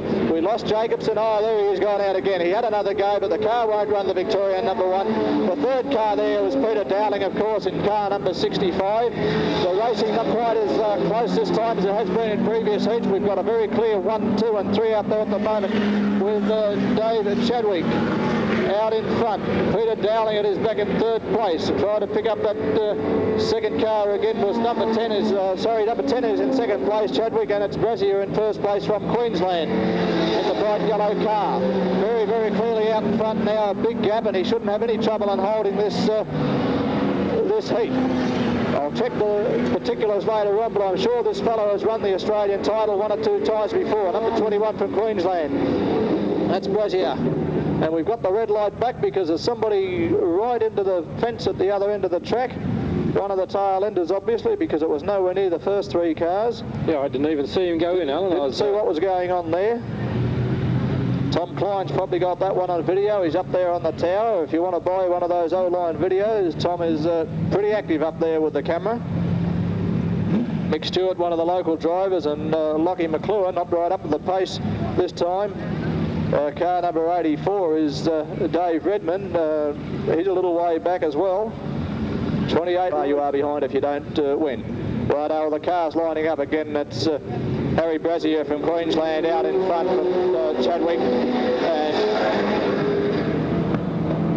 You're right, Brazier's name's down there on the titles a few times. We'll check it out exactly when a bit later on, but he certainly knows what he's doing out there. Harry Brazier is out in front from Dave Chadwick and Peter Dowling. Let's have a look at how they're going. I think we might have had a bit of a change down there while we were looking at that. We've got car 28 now right out there is Lloyd Wallace. Well, Lloyd Wallace certainly picked up a bit of a placing after that restart. He was well back in the field. I remember commenting on that before the restart. That's Dowling on the other side going right round. He's not able to get past those cars, but that's Mickey Stewart. It is in third place, Alan. Mick Stewart it is moved up into third place with 1 lap left to go. Well, he'll be pretty happy, but here comes Chadwick at number 10. Chadwick dropped back in the field, but he's right on the inside of Mick Stewart. No, Stewart's a bit rough down there too. Is Chadwick going to get through Stewart? Stewart's got to put the foot down on the far side. The first 2 placings are pretty well set out. Oh, well done, Mickey Stewart. He's dived into the Deacon Avenue corner. I think he might take out this third placing from car number 10, Chadwick. Yes, he's managed it, and that's Peter Dowling. Dropped back. In fact, 2 of the leading 3 cars at the race stoppage of falling out of the contention for the major placings of 1, 2 and 3 during that last couple of laps. 13, 10, 8, 6, 5, 4, 3, 2. He did very well in the first rounds on pole. Alongside of him, Len Cracker in roof number 32. Then should be Len Kennedy in number 1. And it looks like I can see him there. Robert Williams from Tasmania, 41. Martin Hawson, 72. John Redway from South Australia, 86. Behind them, Ian Wilkes from South Australia, Broken Hill, 24. And Rod Brady in 66. Behind them should be Les Murphy, 37 from Victoria. David Pickett, also Victoria, 78. And Kim Colleen from South Australia, bringing up the rear of the positions in roof number 27. Again, Kim, I think, from Broken River City Tyres. And let's have a look who we got out in front. Kevin Fitzsimmon. Good line up as they start. The red green light's on it at 64. Fitzsimmons goes out. Car number 32 down there. Len Craig around the outside, but it's Fitzsimmon still on the inside. And where's the Australian number 1? I think he's backing up down. No, that should be him right up there in third, second place now. We'll pick it up as he gets round. That looks like the smaller car. I think it's a Kennedy in second. That's Kennedy for sure. He got out a nice start that time, and he's not going to mess around. He's going out round the outside of Kevin Fitzsimmon. Car spread out just a little bit, but look at Kennedy go. He's going out a little bit too wide and lost a bit of traction going around the pit corner. Down the far side straight, there's about a car and a half length between Fitzsimmon and Kennedy. And that third car there, I think, was Len Crager and an extra McClure car from Broken Hill. It's 64. Kevin Fitzsimmons out in front. We've got Martin Horson hanging in there in fourth place. Young Martin, who races locally here, is not doing a bad job so far in his 2 starts. If he can hang on to it this time, he's up there in fourth. In fact, he's leading that Tasmanian number 1, so that's a bit of a feather in his cap. Ian Wilkes is back there somewhere too. 64, Kevin Fitzsimmon. Australian number 1, Len Kennedy from 32. Len Crager, Martin Horson, and the Tas number 1, who started to put the foot down. He's swung the tail of the big Ford around a little as they went past, but he's a long way off the pace. In fact, he's getting close to being half a lap behind. As they come out of the Deacon Avenue corner, 2 cars. We've got somebody on the trouble, and the red light's on. Well, this won't hurt Martin Horson. There was a bit of a gap there between Martin and Len Craker and the leading 2 cars, so this will bring them right up close. Rod Brady was another one there, and also 86 John Redway, a few cars that have been around this track many, many times. They will move up for a restart in Indian File. Graham Smith will give them their orders as to which way they start, and let's have a look who that car was. It could have been Ian Wilkes from Broken Hill. I think that might be who it is down there, who caused the race stoppage. Well, I think he was pretty well at the rear of the field anyway, so that won't matter terribly much.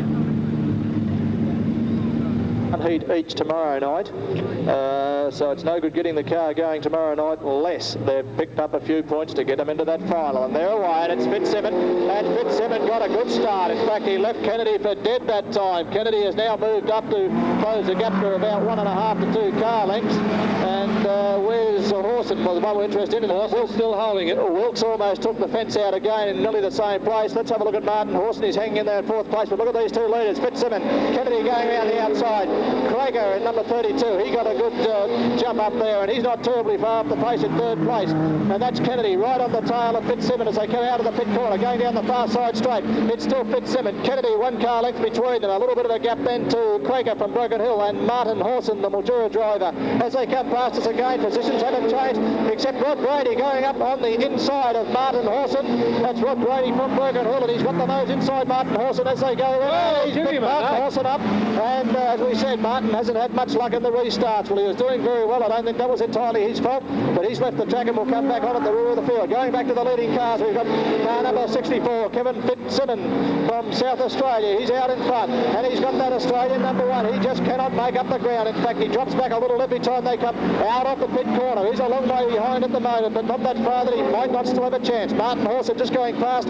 He's a long way up the pace now. In fact, he may get lapped if the race goes on much further. Fitzsimmon in front, and that's Kennedy. Got the foot to the floor. Number 66, Rod Brady in third place. 32 is Len Crager.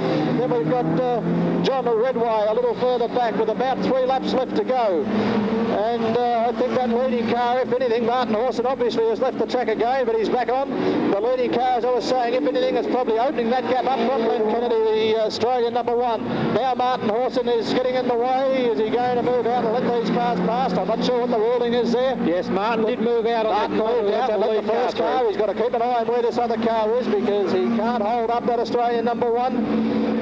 He must feel good being in that position, but Martin is a lap down with 1 lap left to go. It's Kevin Fitzsimmon still out in first place. Martin Horson a lap down in car number 72.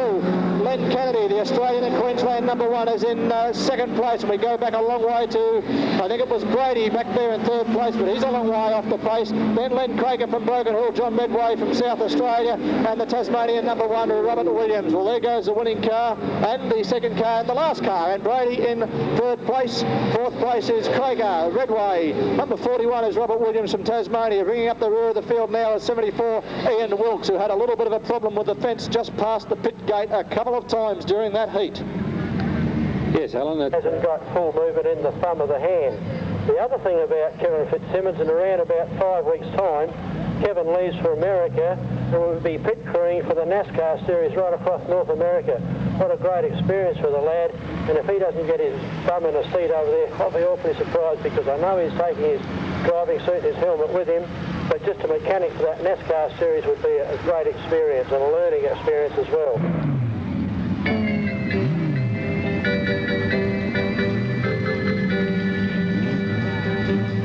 Make sure we've got the right one. Heat number 9 will be We Hire for all your equipment hire. Anything you need, they've got it. In all sorts of equipment for gardening or a little bit of heavy lifting and such like, contact We Hire. The cars are coming around. We've got Mickey Stewart out there on pole, Dave Chadwick alongside him, Chris Toft, Dave Redmond, Don Golding, Larry Fitzpatrick, Robbie Stevenson, Peter Dowling, Brian Hayden, Russell Hinds and Jeremy McClure. The Jim Mockford pace car is out there. They're bringing them round on one lap, a slow lap as they come around. Alan, who do you think will be the fancied runner here? Mickey Stewart's on pole. Larry Fitzpatrick would have to go well, and they told me this Chris Top is not too bad. Well, Larry Fitzpatrick's at the rear of the field, so he's going to have a lot of work to do to get through. He's got a long way to go. Golding started out in front earlier and didn't finish off well enough. Who am I looking at? Jeremy McClure, of course, has won a heat, so he'll have to go well. And Peter Dowling looked very good in one of his heats. Right, well, it's Mickey Stewart and Dave Chadwick, who should be the two pole cars outside. I don't know how he's got himself up onto there. Hang on, I just want to double check that. If we are in the right heat, aren't we?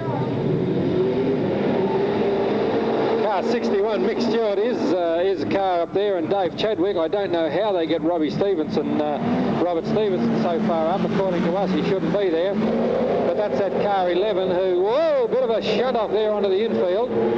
But let's have a look at this first car. Whoops, red light. Anyway, Alan, we can try to sort this out. That was car 65, Dowlings, who just come through from nowhere. Mick Stewart, car 84, Dave Redmond's there. Car 42. I heard something about car 42 was being asked to retire somewhere towards the rear.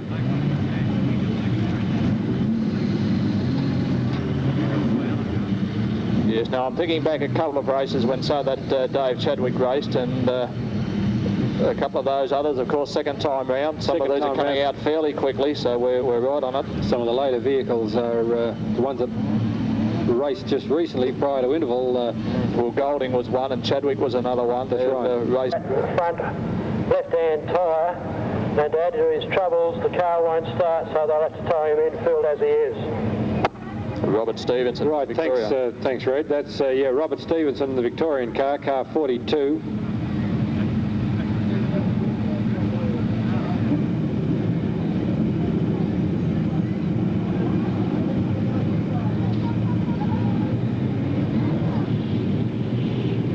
Round they come again. They're in the hands of the starters. That's Mickey Stewart. It is. It got a really good start there from Peter Dowling. And it's Dowling. It is. It's gone right around the outside there. Mickey Stewart. He's going very, very quick. And Dowling it is that's showing the way there at the moment with Mickey Stewart in second place. I'll try to pick up the third place getter, which is car 84. Which is Dave Redmond. Dave Redmond in third place there at the moment. And that little Tirana is opening up quite a gap as the rest of the field are fighting around amongst themselves. That's Peter Dowling, it is in first place. Mickey Stewart in second place with Dave Redmond in third. And the rest of the field are still sorting themselves out. Larry Fitzpatrick having a bit of trouble getting off the tail end of the field there, Van. Yes, he is. He's finding all sorts of problems there, but Peter Dowling certainly isn't having any trouble there at the moment. Mickey Stewart's got his share of troubles as he's trying to keep these other cars at bay. But Peter Dowling has opened up a convincing lead over the rest of the field. Must be very happy with the way his car's going there at the moment. And there's another passing move going on there to this car to take up third position. Mickey Stewart is still holding on to second, but it's Dave Chadwick that's now in third place with, I think that's Redmond. Dave Redmond, we called before, relegated back to fourth. Down past the Deacon Avenue corner again, it is Peter Dowling in first place, who's got this race shot the ribbons. And Mickey Stewart holding on to second. Chadwick in third place. Chadwick in third, right. But it's Peter Dowling at the moment that's got at least 1/3 of the lap on the rest of these cars and doing it easy. Dowling in first place, Mickey Stewart in second place, Dave Chadwick in third, and Dave Redmond in fourth.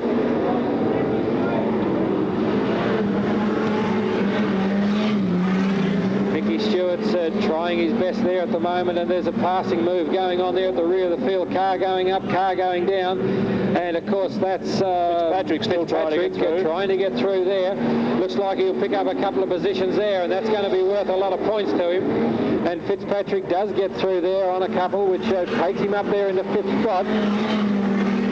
But it's Peter Dowling coming down past the start-finish line. Mickey Stewart in second place, Dave Chadwick and Dave Redmond, with Fitzpatrick it is now, who looks like he's going to lose another place out of that car 33, which is Chris Toff.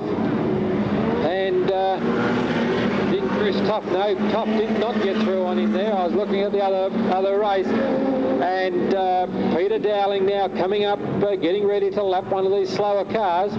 So that's going to put the cat among the pigeons as Mickey Stewart holds on to second place. Dave Chadwick there climbing all over his back, trying to get through there from third to second. But it's Peter Dowling now as the lead car. We're looking as he comes through to lap Jerry McClure. Round the outside of McClure he goes.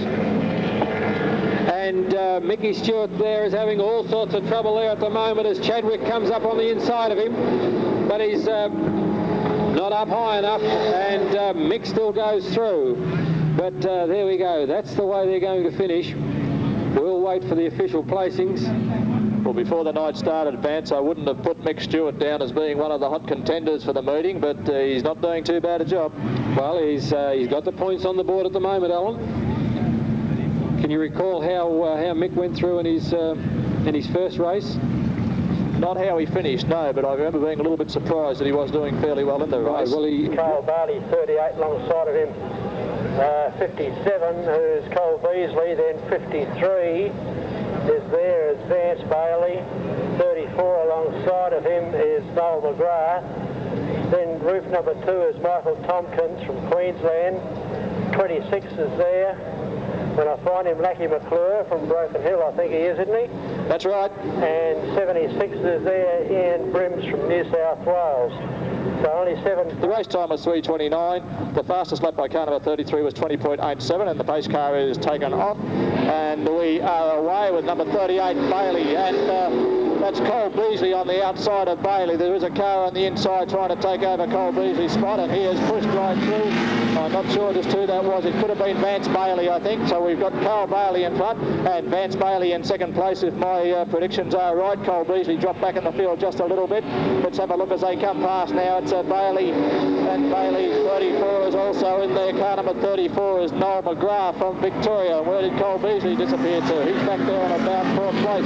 We've got Lockie McClure and Ian Brims, and I think Michael Tompkins a little way back. Michael Tompkins is a Queensland car there, the yellow one at the rear of the field, and I don't think he's going to stay back there terribly long, but we've got Von Bailey, and 34 has moved into second place, McGrath and Vance Bailey. We've got a great race of cars coming around with Michael Tompkins and a few others in a nice neat formation of 4 cars as they go through the pit corner, and I don't think we could ride off any of these cars down there. Let's have a look as they come through again. Michael Tompkins, where was he? I think he's the 1, 2, 3 in the same order. He's car number 2. Car number 76 was the other car I tried to pick up at the back there. That's Ian Brims. That's the New South Wales car. Now we've got them all sorted out, and look at poor old Cole Beasley. He's been spat out the back. They're finished with him. Lockie McClure not that terribly far from him, but meanwhile out in front, Carl Bailey in 38 is doing it fairly well from 34, Noel McGrath, and Vance Bailey 76. Now I did mention Ian Brims before. He's moved up pretty well, and Michael Tompkins from Queensland is up in there as well, but no, he's dropped back a little way now. In fact, he's second last, so we won't worry about him too much anymore. We've got Ian Brims in fourth place. The first three cars not doing much at the moment, apart from changing positions, but we've got 76 slipped through on car number 53 now. That's Ian Brims has now moved up, and let's see, it's about third place, relegating that other car of Vance Bailey back into fourth. He's now pushing up behind Noel McGrath in the green car there, number 34 from Victoria. The car out in front is 38, Carl Bailey, also from Victoria, and I think he's decided to call it a day. Well, Bailey's pulled out. We've got a heck of a race on now for first place in this heat between Ian Brims and Noel McGrath, and Brims slips through on the inside as they come out of the pit corner down the far side straight, and Brims opening up quite a good lead as they go through the Deacon Avenue corner from McGrath. Well, this fellow has moved himself almost right from the rear of the field, and it's Vance Bailey back there in third place. 26, Lockie McClure has moved up a little bit, and Michael Tompkins from Queensland, and then Cole Beasley, the local driver, at the rear of the field. Cole not doing so well in this heat, but that leading car over there of Ian Brims from New South Wales doing very well as he comes out of the Deacon Avenue corner.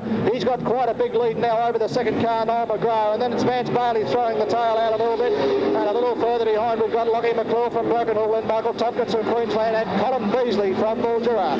Well, he won't be picking up too many points this time. Well, it's got to be a little bit of a procession this time. We've got almost equal distance between all the cars, except the gaps get perhaps a little bit closer as we get further down the track, and I can't see any positional changes from this point with one lap left to go as Brims goes through. Then 34, Noel McGrath, Bailey, McClure, Tompkins, and Colin Beasley. And I'm pretty sure they're going to finish in that order unless one of these drivers does something rather silly in the next 5 or 6 seconds.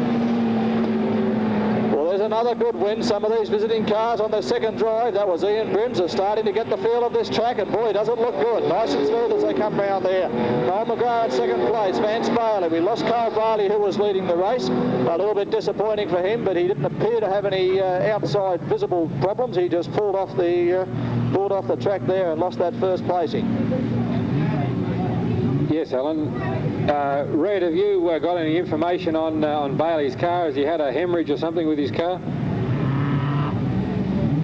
At 2 minutes, you would have been checking your vent, so you're pretty safe. The next heat coming out, ready for you to take over, is brought to you once again by Paul Sheehan Automotive of 9th Street, Mildura, Ford specialist, and they look after all automotive repairs, and they have a dyno available. The official placings for the previous race were first car number 76, Ian Brims from New South Wales. Second was car number 34, Noel McGrath from Victoria, and third car was car number 53, that famous name, Vance Bailey. The race time was 3 minutes and 24, and the fastest lap by car 76 was 20.45, and it's your turn, Vance.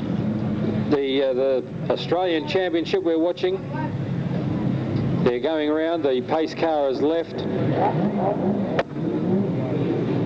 Yes, Red, could you give us any information on the problem with the leader of that other car? In that previous race, guys, car number 38, Carl Bailey, pulled in with a blown diff, so what rotten bad luck for him. In this one already, Neil Thompson with roof number 81 is a scratching. Okay, thanks very much, Red. Well, yeah, it was rotten luck because that little car was running exceptionally well. We certainly hope that if he hasn't got a spare diff that by tomorrow night he'll be able to get one, because he will still feature. But anyway, around we go now at the moment with Spider McCarthy on the outside with Martin Rams. Spider McCarthy it is that takes the lead, shows the way there from Martin Rams as they go down into the first corner. And Spider will have his heart set on taking this one out. And Spider McCarthy it is over Martin Rams. I'll try to pick up that third place getter as they come around this time, which is 51. Tony Wilson. And a little bit of ducking and diving there as he tries to get in under Rams. But it's Spider McCarthy, Rams in second place, Wilson in third. Wilson comes up on Rams and he gets the nose alongside him, but Rams has the momentum to keep on going. So Spider McCarthy is having the race made for him. Rams moves out wide. That lets Wilson through, and also Ramont is trying to get through there also. Greg Raymond. Laurie Wilson, I think, just behind. Right, okay, so down the back straight again, it's Spider McCarthy showing the way at the moment from Tony Wilson. as these leading two cars, Vance, had a fantastic race here at the last meeting, and they're back out there in front again. They certainly have, and they know their way around this track. Martin Rams has just been relegated back to 4th spot, but Spider has got a pretty good lead there at the moment over Wilson, and providing there's not a race stoppage. If there was a race stoppage, Alan, it would be a thunder of a race. But at the moment, the cars are spread out fairly well, and they're just mucking around amongst themselves. And Spider McCarthy it is that's got the way clear now from Wilson. And is that Greg Lamont, is it? Ramont pressurising him at the moment, it certainly is. But he's not going to try to give away that second spot for nothing. Ramont's climbing all over the back, and round through on the inside he goes. That other little car may be having problems there at the moment because Ramont went through very easily on him. I think that's the little escort. But Spider McCarthy and Tony Wilson with Ramont it is fighting out there for second and third slot. Ramont goes wide, is just going to let Wilson in underneath. Spider McCarthy is in first place, with Ramont in second, with Wilson climbing all over his back now, trying to get through. Ramont leaves the gate open a little bit, but Wilson hasn't quite got enough power to get through. Down around the pit corner now, as this race is getting well on, and it's Spider McCarthy who they are closing the gap a little bit, but Spider is possibly conserving his car, and he's just concentrating on driving a nice neat line. But it's Raymond that it is holding down second place over Wilson. Fourth place is Martin Rams as they come down past the pit box. Wilson it is in car 43 in fifth, with car 48 sounding very rough. That of Peter Harvey in car 22, which is Ron Belshaw in last place. Round they come again, 1 lap to go. Spider McCarthy, car 29, which is Ramont. Wilson it is, followed through him. Martin Rams in fourth place. As they go down the back straight for the very last time, we have got Spider McCarthy that's had an all-the-way win. Spider's made a very good win, although these other cars are catching up on him. Spider McCarthy it is, it's got first place. Greg Raymond in second. Car 51, Tony Wilson in third. And Martin Rams hangs on for fourth, with that car 43, that being Laurie Wilson, taking out the minor placings. We'll wait the official results of that race, but I'd say to agents at Buronga. Well, let's have a look as they come around. We've got Blackburn who will be starting out on pole, and let's have a look who's beside him. There's a little bit of change, a few drivers out of this race. And it's car number 11 on the inside, Steve Blackburn. Oh, a big bunch of cars as they go through the pit corner for the first time, and nobody's giving any leeway. Two cars locked together. They've gone into the fence, and boy, that's dropped them back an awful long way. Well, I think Blackburn might have been one of those. I'm not sure. We'll pick them up. No, this might be him still here. We'll have a look as they come past. No, it's Blackburn still out in front, and they're going to stop the race. Paul Sheen was well up then too. It looks like one of those cars wasn't able to get off the fence there. Norm Fisher was also up there. Now, if I remember rightly, Norm Fisher's the car that took that, I think, about a second placing in his previous heat, right on the very last corner. Yes, that car... Steve Blackburn, that one is, who's 56 as he comes past now. It's Graham West. He raced a fairly good race a little earlier. Now we'll pick the cars up well. Norm Fisher in number 4. From Bendigo. Yep, and 71 now. There's a nice looking car there. That's a very nicely prepared motor car. He had to change his roof sign. When I saw him out here yesterday afternoon, he had 77 on the roof as well, but that number, of course, was reserved for Brian Damon, who didn't arrive anyway. But I don't know what some of these fellows think of the nice cars having to have holes drilled in the roof and signs bolted on. They go to a lot of trouble to make those cars look very nice. But I guess they don't race without them. Mel Paul, of course, one of Mel Rosensweig's mates from South Australia. 16 Paul Sheen, the local, and also Mad Max Hunt in car number 69. I wonder how come Mad Max got 69? I was just thinking that. We must think alike. Perhaps Anne-Marie insisted on calling it on number. The registration was lost until number 69 turned up. Okay, well, we've got the cars moving up for a start. There's a green light, and that's Blackburn out in front with Fisher behind him, and West. They're the three cars vying for the lead as they go around the pit corner.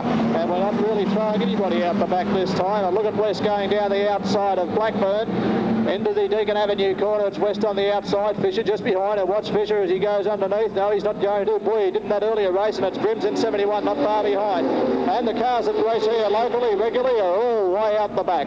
We've got the 4 visiting cars in front. Boy, that little hatchback hit a few bumps over there, and that really caused some trouble with Blackburn. We've got the car sitting right in his tail, who I think was Graham West. Let's have a look as they come past. It's a little bit dark over there, so it's 11 in front, West behind him, Brims, then Fisher. Blackburn, it is the car still holding the lead, but boy, these first 4 cars out there in this heat are fair dinkum. Each car behind the other is looking for that breaker. Look at Brims. He's going to go around the outside if he can. Ross Brims is going to take the long way around, going through the Deacon Avenue corner. No, he hits the skids and he's going to go down low. There's a gap underneath number 11. Can he get through? That number 11, of course, is Blackburn. In the meantime, Graham West from Victoria has moved out into the lead. It's Graham West with quite a good lead on the other car. Brims still on the outside of Fisher, and it's Blackburn in second place. Brims goes down the outside. He's from New South Wales.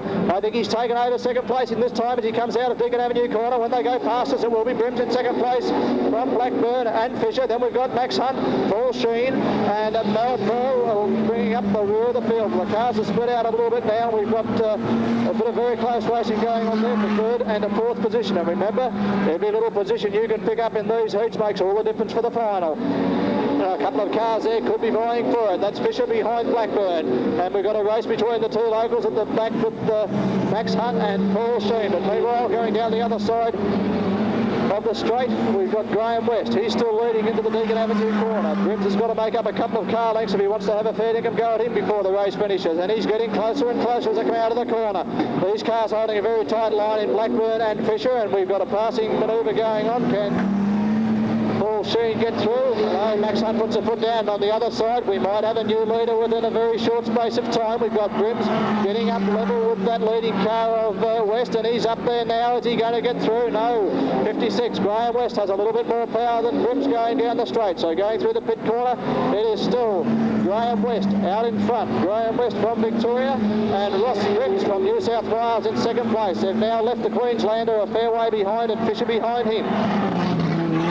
Coming down past the start-finish line again, and Brims has got his car right onto the tail of that car in front of him, of Western. Here goes Brims around the outside. They've hit a few bumps. Well, Brims has been attempting to go around the outside of West right through this race, and it looks like he might finally have done it if he can drop down low enough through the Deacon Avenue corner. It's Brims, Ross Brims that is, with 1 lap left to go. Well, he didn't want to leave that run much later. And he's got Graham West in second place, a long way further back to Blackburn. And then I've forgotten who the car was behind them. I think that was number 4, Norm Fisher, who had such a good finish here a little while ago. Well, this is it. 1 corner left to go. If Ross Brims can hang on to it coming out of this corner, he's going to take out the heat. So it's Brims, Graham West, and this Queenslander might lose. He goes out wide. That's Blackburn and then Fisher, and we've got a race for the next place, and I wouldn't separate those two. That was Paul Sheen and Max Hunt crossed the line side by side. I think we might still have at least 1 car left to finish, and here we go with Mel Pearl, and I don't think that fellow saw the checkered flag. I think Ross Brims thinks he's still racing. He'll look around now. Ready for heat 13, and a couple more locals in here with Darren Burgess and Graham Lang. Well, hang on, we better check that, because make sure whether that's Darren Burgess. I think that might in fact be Chris Waters again. Spider McCarthy's out there too. I thought I seen. Whoever it is, it's car 19. It's down the program. It's Darren Burgess. Alongside of him, Stan Cape on 36. And I think we've got a full field. Graham Lang, car 17. Max Carlin, 12. Warren Meissner, 44. I think I can see Warren there. Harry Brazier from Queensland, 21. I can see him there. Colin Doughton, Victoria, 79. Johnny Lloyd, Victoria, from Horsham, 59. Neil Hoffman, South Australia, from the Riverland, 62. Kim Webber, South Australian champ, in roof number 35. And Paul Salou, Victoria, right at the back of the field with number 52. So Paul Salou's got a long way to go to make up this deficit of some 11 cars. Max Carlin. But that's definitely Chris Waters. He's got pole position. Chris went very well in the previous race, so let's see how he's going to go here. The flag drops. Chrissy Waters. But it's Stan the Man who's taken the way there as they go around the pit corner. Chrissy Waters comes in on the inside, and Waters is showing the way. Chrissy Waters is driving very, very well there as down they go to the outside with Graham Lang in second place. Waters first, Lang in second. There's the red light. I didn't see what was happening there. Here you go. Waters, Lang. Car 36, Witzes, Copen. Round they go. Chrissy Waters, Lang. Copen tries to go around the outside of Lang. Lang is trying to climb all over Waters and back, but that allows the little yellow car to come right through there at the moment. And around they go. Chrissy Waters holding Lang out there. Lang puts the nose up on the inside, but there's a bit of pushing and shoving. Car 21, which is that of Brazier, who's up in third place. But Chrissy Waters has got this one at the moment, and Brazier goes right around the outside of Lang, trying to get through. Lang tries to come in underneath Chrissy Waters, but Chrissy Waters' car seems to have more power going down the back straight. Brazier goes right around the outside of Lang. Can Chrissy Waters hold him out? Try as he may, Brazier's car's got a lot more power going down that back straight. He shows now that he's got a clean pair of heels. Round he goes round the outside. Chrissy Waters tries to hold on. This car's getting sideways. A little bit of pushing and shoving and nudging going on there towards the rear there as Max Carlin gets mixed up in a little bit of stuff there. But it's Brazier at the moment that's holding them there, showing the way from Chrissy Waters and Graham Lang in second and third place. Fourth place now is being taken over by, who is he? Max Webber. But it's Brazier. Oh, well, what happened there? Lost the wheel. Hello, here comes the wheel. It'll catch up. Here comes the wheel. He's taken the centre out of it. Good little wheel, off the track he goes. With great regret, I'll repeat an old joke of the Red Barons many years ago. You picked a fine time to leave me loose wheel. Yeah, so there we go. The DG engineering car didn't have that wheel welded on quite good enough, Alan. I see Paul, or Capon, whichever it is, but I think it's Capon, is in fourth place. Hold it, hold it. Paul Salou is getting very anxious because trying to get a bit of pace up, Al. He's fairly keen to do well in this championship. He doesn't want to get stuck behind those cars. I think if he reckons he can get a jump out there and pass them before they're awake. But I tell you what, those front cars had the foot down too then. I thought this was a single file restart. It's the outside of the track, doesn't it, as they go around? Paul wants this field boxed up. Let him go, he says. Salou goes out wide. Way they go. Brazier, Waters, Lang. Down they go into the first one. Capon is the Co-Trans car in fourth with Paul Salou. Has picked up a couple of spots. He's up now into fifth place. Whoa, sorry about that, says Paul, as he just nudged him into the corner. But it's Brazier. As they go down, cars get very wide on the track there, fishtailing as they go through. We've got Kim Webber up there in fourth place, the South Australian #1. Kimmy Webber is it, and he's trying, that's the Co-Trans car, trying to get all the way around through.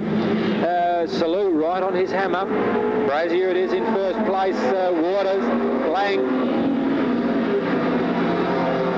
Chrissy Waters goes pretty wide. Graham Lang tries to put the nose in underneath, but not quite to get through. And of course the #1 car of Co-Trans car is trying to get all the way around the outside of them. He goes wide on the track. Can he pick up a couple of places now? Salou comes on the inside of him, putting pressure on Lang. Salou elects to go in underneath, but not enough room for him. So that few corners getting a little bit holy there now. Lang goes wide, so now that lets Salou through. Salou up into fourth place. Chrissy Waters is it's holding on to second place with the South Australian 1 car, trying to get through on the inside now. Can he do it? Whoever it is that drives very well to go through into second place now. Oh, there's a bit of a shunt up there. One of the car lost power. There's quite a bit of shunting going on. Salou's moving up close to Salou couldn't quite get through. Elects to go on the inside. A beautiful driving tactic. Salou on the inside as Chrissy Waters goes wide. Whoops a daisy. Chrissy said there's no room. He said, go around the outside of me if you can. That puts Chris Waters, as you were, Salou in second place. Whoever it is that goes around to get the checkered flag. Second place for the checkered flag, right, and it's Paul Salou picked up a third. So Brazier is in first place, Webber in second. Paul Salou came through very, very well there to take out third place. Well, the racing was fast and furious that time, Vance. It certainly was. I think Harry Brazier would be pretty glad that he was out in front and away from all that. I think Webber and Paul Salou did very well to come through the field the way they did. They certainly did, and that was good driving on their behalf after that race restart. But that little escort of Brazier's from Toowoomba is certainly very impressive on this track, and as the night wears on and the drivers are getting more and more used to the track, we're going to see some fairly fast times coming through. Also, I know one was a printing mistake on my part, so I think that should be the only one. I think all other... Who's Mel anyway? He'll tell us who's there. Pick them up for you. There's 47's there, Lenny Ladner. Alongside of him is 5, Gary Bagel. 46 is there, is Bob Walling. 63, I'll just call the numbers as they come past.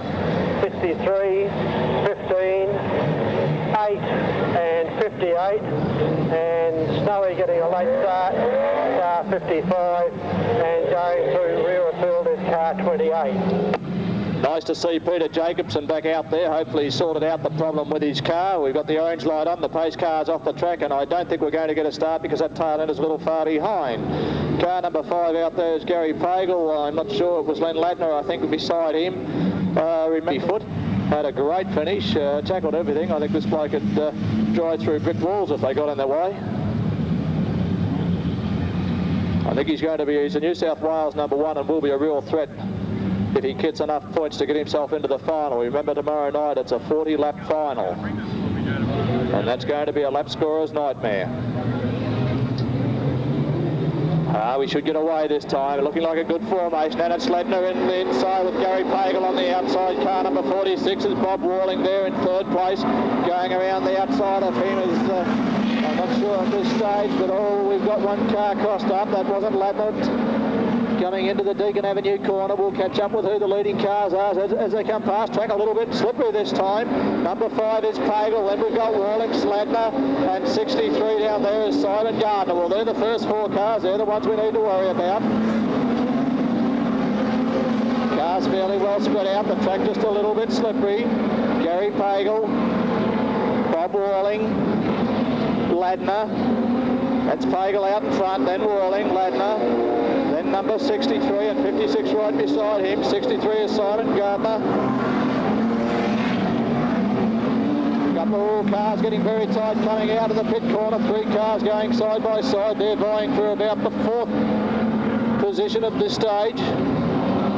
First cars, it's still Pagel out in front, but look at Warling going up and inside, and then Ladner, car number 8 diving up there. That'll be Jacobson. He had a disappointing first start. And it's Warling on the inside.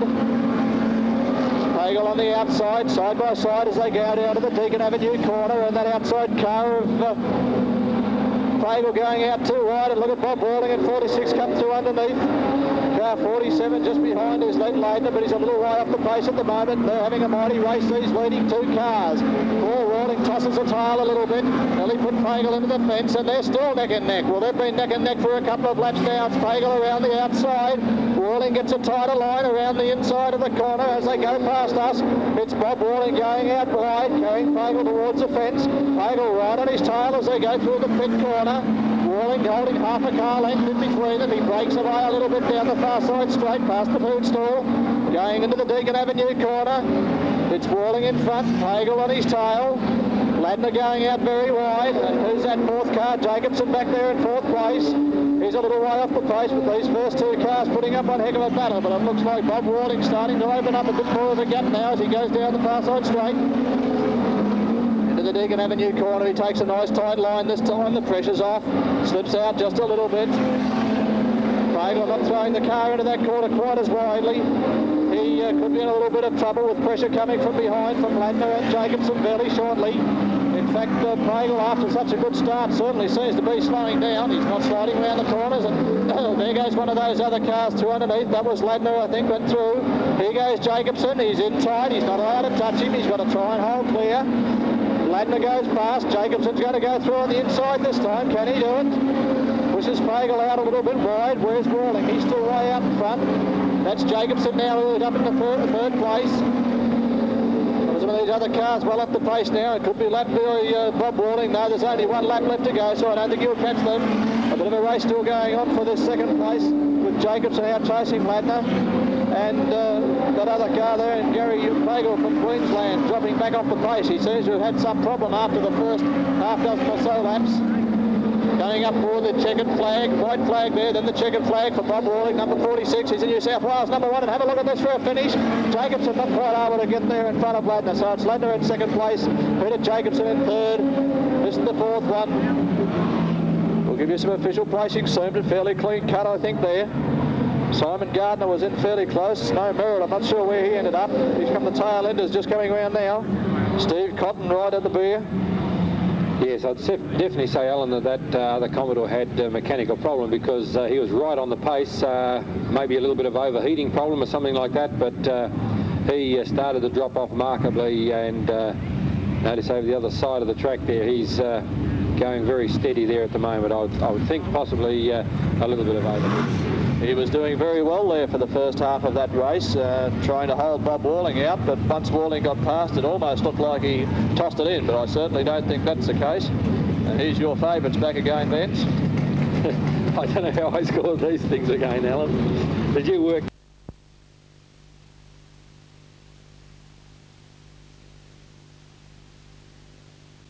Outside, so he'll go well with Tom beside him. 79 is Colin Dalton in third place, but let's have a look. I reckon Tony Wilson will be pretty hard to toss when he starts from out there. Tony Wilson out in front from Chris Tom. Then Dalton, I think it is, in the next racing.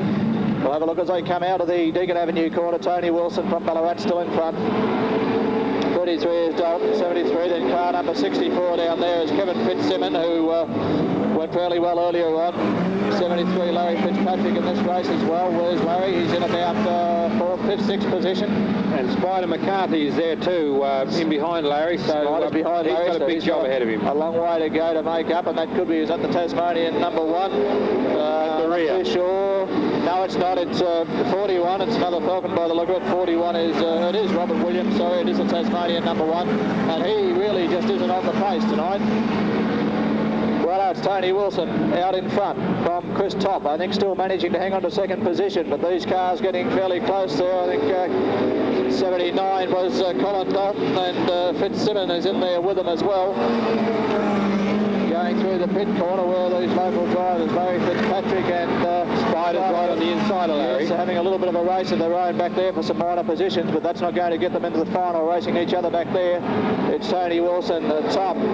79 is Dalton, 64 is Kevin Fitzsimmon, and the two locals a little further behind. Well, they're gradually dropping further and further behind, the only car behind them being the Tasmanian number 1, Robert Williams. Let's have a look as they go past the green lights down into the Deacon Avenue corner again, and there's not many positional changes in this race. I said Spider just picked up another one. Once Tony Wilson got in front, he would do fairly well. Spider Wilson's out in front now of...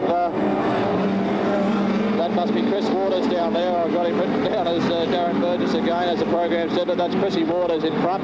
So the 3 local drivers, or the 3 drivers that drive here regularly, not doing so well on this heat. Tony Wilson in 51 handling it very well for Chris Top. 79 is Colin Dalton. Going around the pit corner, the car's fairly well spread out. I think first and second position probably sorted out, but there we go, one car going through on the inside. Not able to make it. Spider McCarthy's up there with him, trying to go around the outside now. Colin Dalton was one of those cars. I think he's the one in front. 64 is Kevin Fitzsimmon behind him, and Spider McCarthy on the outside. So that's Dalton. McCarthy going around the outside of Dalton now. He's picked up Fitzsimmon, a few little bumps there. Let's have a look. We'll ignore the first 2 for a while. McCarthy goes right round the outside of Dalton. He's picked him up on the Deacon Avenue corner, but he can't handle it. No, he's lost that placing. He might lose both those placings. McCarthy dropped right back behind Dalton, and Fitzsimmon again Now we've got Chris Waters and Larry Fitzpatrick at the rear of the field, and I think we've lost the Tasmanian number 1 somewhere. He's bailed out. Yes, he's up the other end by the look of it. We've still got Tony Wilson out there in front of Chris Todd from Queensland, and these 3 cars putting on a ding-dong battle for the other positions behind us. How's Spider going to go this time? Oh, 79 gets a little bit of a nudge. That's Colin Dalton. Spider McCarthy going through the inside there, going around in a sandwich. The Spider's on the inside. He may come out of it better. They go down the straight side by side. It's Spider McCarthy that loses the pace and drops back just a little. Dalton is the 3rd one back. Oh, and that's made it. Oh, that's made it for Spider. Oh, he's into the fence, and the other one's having trouble. Dalton into the fence. Fitzsimmon in trouble, and Spider McCarthy was able to slip through untouched to take out 3rd placing. Well, yes, well, a bit of good luck there for Spider, I suppose. The other 2 drivers were sort of fighting it out between themselves and sort of touched a little bit over here. Spider chose to come on the inside, which was the right decision, instead of going on the outside as he had been doing. And, of course, the other 2 drivers interfered with each other, and that left the way clear for Spider to come through. So, okay, Martin Rams, of course, is up there on the... up amongst the leaders there somewhere, and away they go. Car 2, Michael Thompson it is that got the start there with Mel Pale, and round they go past the pit corner, down around the back straight. Oh, a little bit crossed up there as he lost a couple of places there. Round they go. That leaves the way clear now for a very good start there for this car 35 Kim Webber. Webber it is that done very well in his previous heat, is also going well here with a race lead. Goes down into Deacon Avenue corner for the 2nd or 3rd time. Round they go, just closing that field up a little bit. But it's Webber at the moment that's showing the way there from car 2, which is Tompkins and Rod Brady. Down they go into the pit corner, and they're banking up as they go through, but it's Webber it is, Kim Webber, that's got this race there at the moment. It's 2nd and 3rd and 4th that are having all sorts of fun down there. Rod Brady and Michael Tompkins. Webber it is in 1st place with Brady and Tompkins there fighting it out for the minors, with Tompkins it is doing the better. Webber in 1st. I'm sorry, it's Brady that's in 2nd. Tompkins in 3rd. Car 58, which is Stephen Cotel. Kim Webber's driving a very nice race as they sort of more or less go into nose the tail now. But it's Kim Webber in 1st place. Rod Brady in 2nd place. 3rd place is Michael Tompkins. 4th place is Steve Cotel. The field spreads out, there's over half a lap the difference now, and the further this race goes, the further Kim Webber gets out in front. Webber, Brady, Tompkins.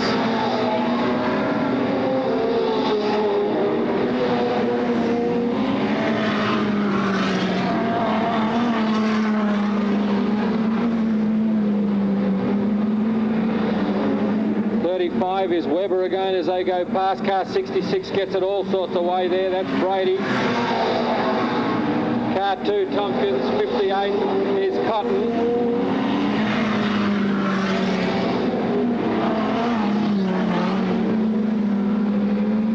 Driving a very nice line. That Deacon Avenue corner is getting a little bit cut up down there as the cars are hitting those bumps. Also having a few little problems there, but it's Kim Webber comes around there before too much longer. 1 lap to go for Kim Webber. Also Rod Brady hits the bump and gets carried out. Michael Tompkins, Steve Cotton, Mel Pale, 32, which is Len Sager. Kim Webber coming around to get the checkered flag. 2nd placing Rod Brady. Michael Tompkins. Whoa, a bit of a spin out there. Martin Rams clipped him.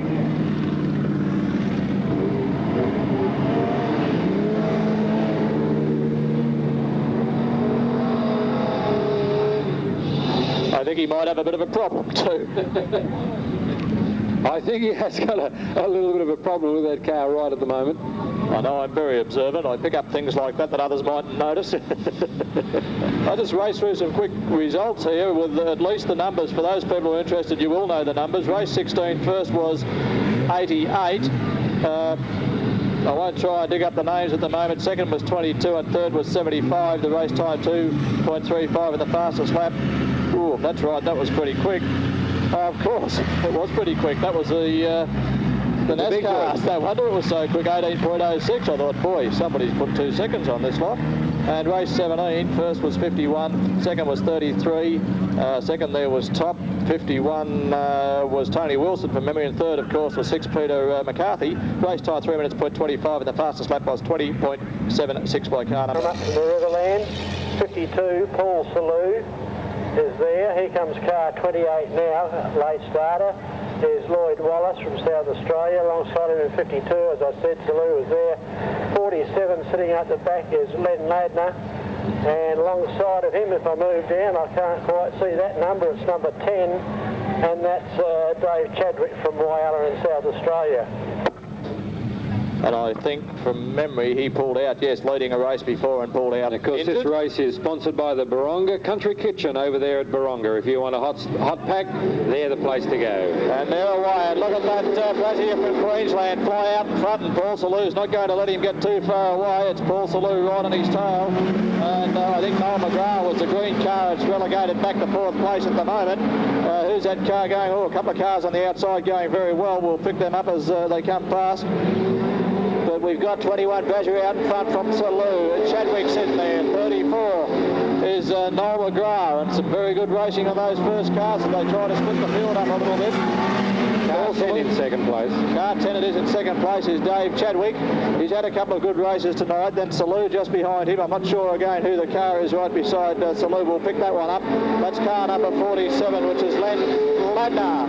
And Noel McGrath, I think, has dropped back a little. Yes, Noel McGrath must be back in about 5th place in the green car, but look at these first two and the second pair. A couple of good races going on there with this fellow that won a heat pretty easily before in Brazil, but he's got a lot of pressure by Chadwick and Paul Salou, and 47 Len Ladner also racing very, very closely. Nobody really dropping off the pace terribly much here. Brazil's still holding the lead over Chadwick, and look at Salou, and he's offside having a battle royal out there. Coming out of the Deagon Avenue corner, starting to spread out a little bit. That's 47. Ladner is now in 3rd place. Paul Salou hanging back there in 4th with McGrath in 5th. Cars spread out now, everybody with their own little part of the track, but that second car is still trying very hard to catch up to Brazil. That's Dave Chadwick. Oh, he's got up level this time, but sure, there's some nice driving goes down there as Chadwick drops into the lower part of the track. Paul Salou seems to be a little bit slow for them this time. It's unusual to see Paul Salou back there with nobody blocking his way. He's got a lot of clear ground in front of him as they go down the straight into the Deagon Avenue corner. The first 3 cars starting to bunch up just a little bit more now with Brazil in front from Chadwick and Ladner and Paul Salou. Noel McGrath, number 15, going down there now is Trev Durham. And that leaves, I think, probably Lloyd Wallace is the last car, but we won't take too much notice of him. I'm a little bit surprised that the Swan Hill driver Paul Salou is not making any headway on these other cars. It's still Brazil from Chadwick, Ladner and Salou. I can't see too many positional changes now unless something happens with those first 3 cars out there as they come out of the pit corner. One car, that's Ladner going out fairly wide. Chadwick still in second place. Once this Brazil gets out in front, he seems to be able to hang on to it fairly well. He's a hard car to pass. As I said, he's a previous Australian number 1. 2 laps left to go, only a couple of laps, and I can't see much change going on now. Look at Brazil flying off out the front. That second car down there, number 10, Dave Chadwick. Oh, and one going out wide. Ladner might lose a placing here. Paul Salou slips up beside him. Paul Salou has got the nose in front as they go into the pit corner. Oh, he's seen to hit the skids. Ladner going out wide. Paul Salou has still got the hole. Ladner's shot off past him down the straight. Salou seems to be lacking a little bit of power, and that hasn't been a problem this season. Ladner's going out wide again. Let's have a look. Can Salou hang on? I don't think he will. No, Salou back to 4th place. Well, it was a good effort, but I really think that Paul Salu's having a little bit of a problem with that car. And then comes McGrath, and 15 was Trev Durham, and I still didn't catch the number of that last car, but almost most of, yes, 28, Lloyd Wallace is the car I called before. Well, the cars spread themselves out fairly well that time. They certainly did. It created a little bit of interest there towards the end, and Salu's car was certainly lacking on power. That Tirana managed to get him down the back straight there very easy. Come in red. Spide, you seem to be lacking on power, but you're still up there with them. Do you think you can hold them out? Yeah, at the minute we're running a 5-cylinder Commodore, I think. We're down in electrical problem or something, but we'll sort it out tomorrow, and it'll be a lot quicker tomorrow night than what it is tonight. You can say that the party's not over until the fat lady sings, but it won't be long, I can tell you, because already they're coming out for the next heat, and here I am on the wrong side of the track. Me and say I was Kennedy, whispering in my ear, I give them all a can each, you see. And I said, no, that's not right. He said, it is so, because that's my dad.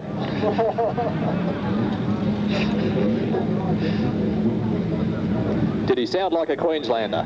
Hey. Hey, mate, hey. He said he had to pack a port to come away with. We better not talk about the way the other states talk, because we've got Mel down there with a microphone. He might get back at us. Okay, they're rolling around now in this Heat 18. Peter Dowling, Ross Brims, Snow Merritt, Neil Watson, Graham Lang, Ian Hansen, John Redway, Lockie McClure, Bob Whirling, Neil Hoffman and Cole Beasy. Shut it again pretty quick. I think I can understand why some of those people have moved and are wrapped up in blankets. But at least we're watching Speedways. Think of those poor people who are going to ski down the river tomorrow for 100 k's or so far. Dowling. And on his outside is who? Let him go, he says. Johnny Redway. Dowling and Redway it is. They go into the first corner with, there's a great box of them as they try to go through the outside. And look at him go right around the outside. This track's a little bit slippery there, but that's not stopping this lead car. Who is Dowling, is it? Yeah, Dowling is showing the clean way there. Down here around the outside he goes, followed second by Ross Brims. Dowling, Brims. Dowling and Brims, the cars back there for third, fourth, fifth and sixth are sorting themselves out. But it's Dowling and Brims in first and second place. Third is Redway. Lockie McClure's there. Car 17 also is there. Graham Lang. But it's Peter Dowling at the moment showing the way there from Ross Brims. Dowling and Brims. Brims is getting a little bit closer to Dowling as they're getting tied up out in this slippery corner with Lockie McClure, Langy, Redway. They're all there trying as they may. Back there with first and second cars, Ross Brims and Peter Dowling. What's happened? Oops, a bit of a spin out, all sorts of The yellow trouble. car got right across the track, and I think it's Hoffman in number 6 there cleaned him up. The yellow car got into a lot of trouble. Number 44, I think. What's the number on it? Hoffman's car looks fairly shortened there. He's got quite a bit of damage to the front end of that motor car. 54, that might be Neil Watson. Roddy Gibbon and Klein. Yeah. Well, the lady down below, they weren't hers. Someone come and claim them, they were there. Oh, just that.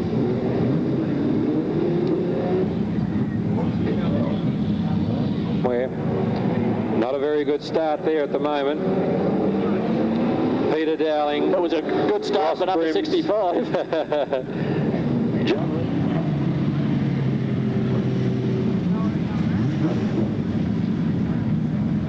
Redway in third. Round they go. Let them go, says the steward. Peter Dowling, Ross Brims, John Redway.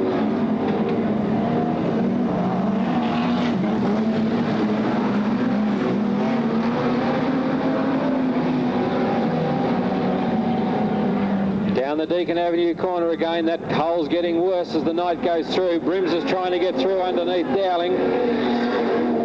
And there's a real race on here for first and second now, as it looks like that Brims has managed to get on level terms with Dowling. Down the back straight, there's nothing between them. Into Deacon Avenue corner, nothing separating them. Dowling's wide, Brim's on the inside. Brim looks like he's got the better of that particular encounter. Brim sets about now to get the Commodore paced out as he opens up a bit more of a lead. Now let's have a look at second and third spot. We've got 3 races in one, second and third, and then we've got fifth and sixth. Round they go, the Deacon Avenue corner. That puts Graham Lang and Redway. Lang it is that's taken out third place there. Redway hot on his hammer. Redway trying to get through in on Graham Lang, but Graham's hanging on to third place as it's Ross Brims in first, Peter Dowling second, Graham Lang third, Redway in fourth, Merritt in fifth. 26 is Lockie McClure, with those other 2 cars tailed off there to be last. Back now with the leaders as Brims is opening up a big lead over Dowling. With Graham Lang, it is in third place, Lockie McClure in fourth.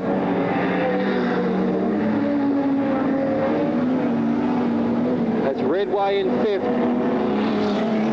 Round they go now, Deacon Avenue corner, with a couple of laps to go. 1 lap to go, the light comes on. Car 71, Ross Brim, 65, Peter Dowling, Graham Lang, Redway, Merritt, Lockie McClure, Cole Thompson, and I think that's Bob Worthing in last place. Down they go to get the checkered flag. Brims, Dowling, Graham Lang for third, picking up valuable points. Redway, Merritt, Lockie McClure, Cole Beasley, that's right, not Cole Thompson. I think those are placings will be official. Ross Brims is starting to look like a bit of a favourite as well.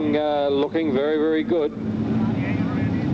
Of course, a lot can happen in 40 laps, we know, but let's wait till we get there. But that car of Ross Brims is handling this track very, very well, and if the condition of the track is the same tomorrow night, no doubt he'll be absolutely pleased. Have to be another big chance, wouldn't he? Would be a big chance, Red, that's for sure. At the moment, we're looking at Wilson, Webber, Brazier, Brims. They're the 4 cars that stand out in my mind at the moment, but then people like Paul Salou have also driven very well. And there's probably half a dozen others there, and Spider McCarthy, of course, another local driver. He can't be wiped off because he's had always finished up fairly high in the I don't think he's finished below third so far. He's had some good races. The official results of race 20, which was heat 18, Board 2, and they're working out the back there at the moment. Race 21, which is heat 19, is sponsored by Sultana Sam, Mildura, and Sultana Sam. And I think we may have missed one of the heat sponsors, were Baronga Country Kitchen, for delicious takeaways to please everyone's taste open all Easter just over the bridge at Baronga.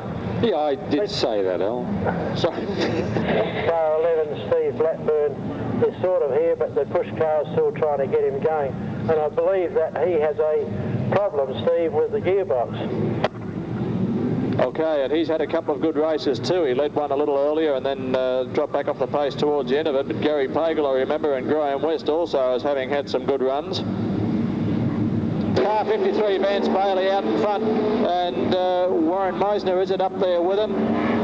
We'll have to wait till the cars get around until we pick just who's who. I was still busy looking at that car number 11 right at the rear of the field, of course, for Steve Blackburn.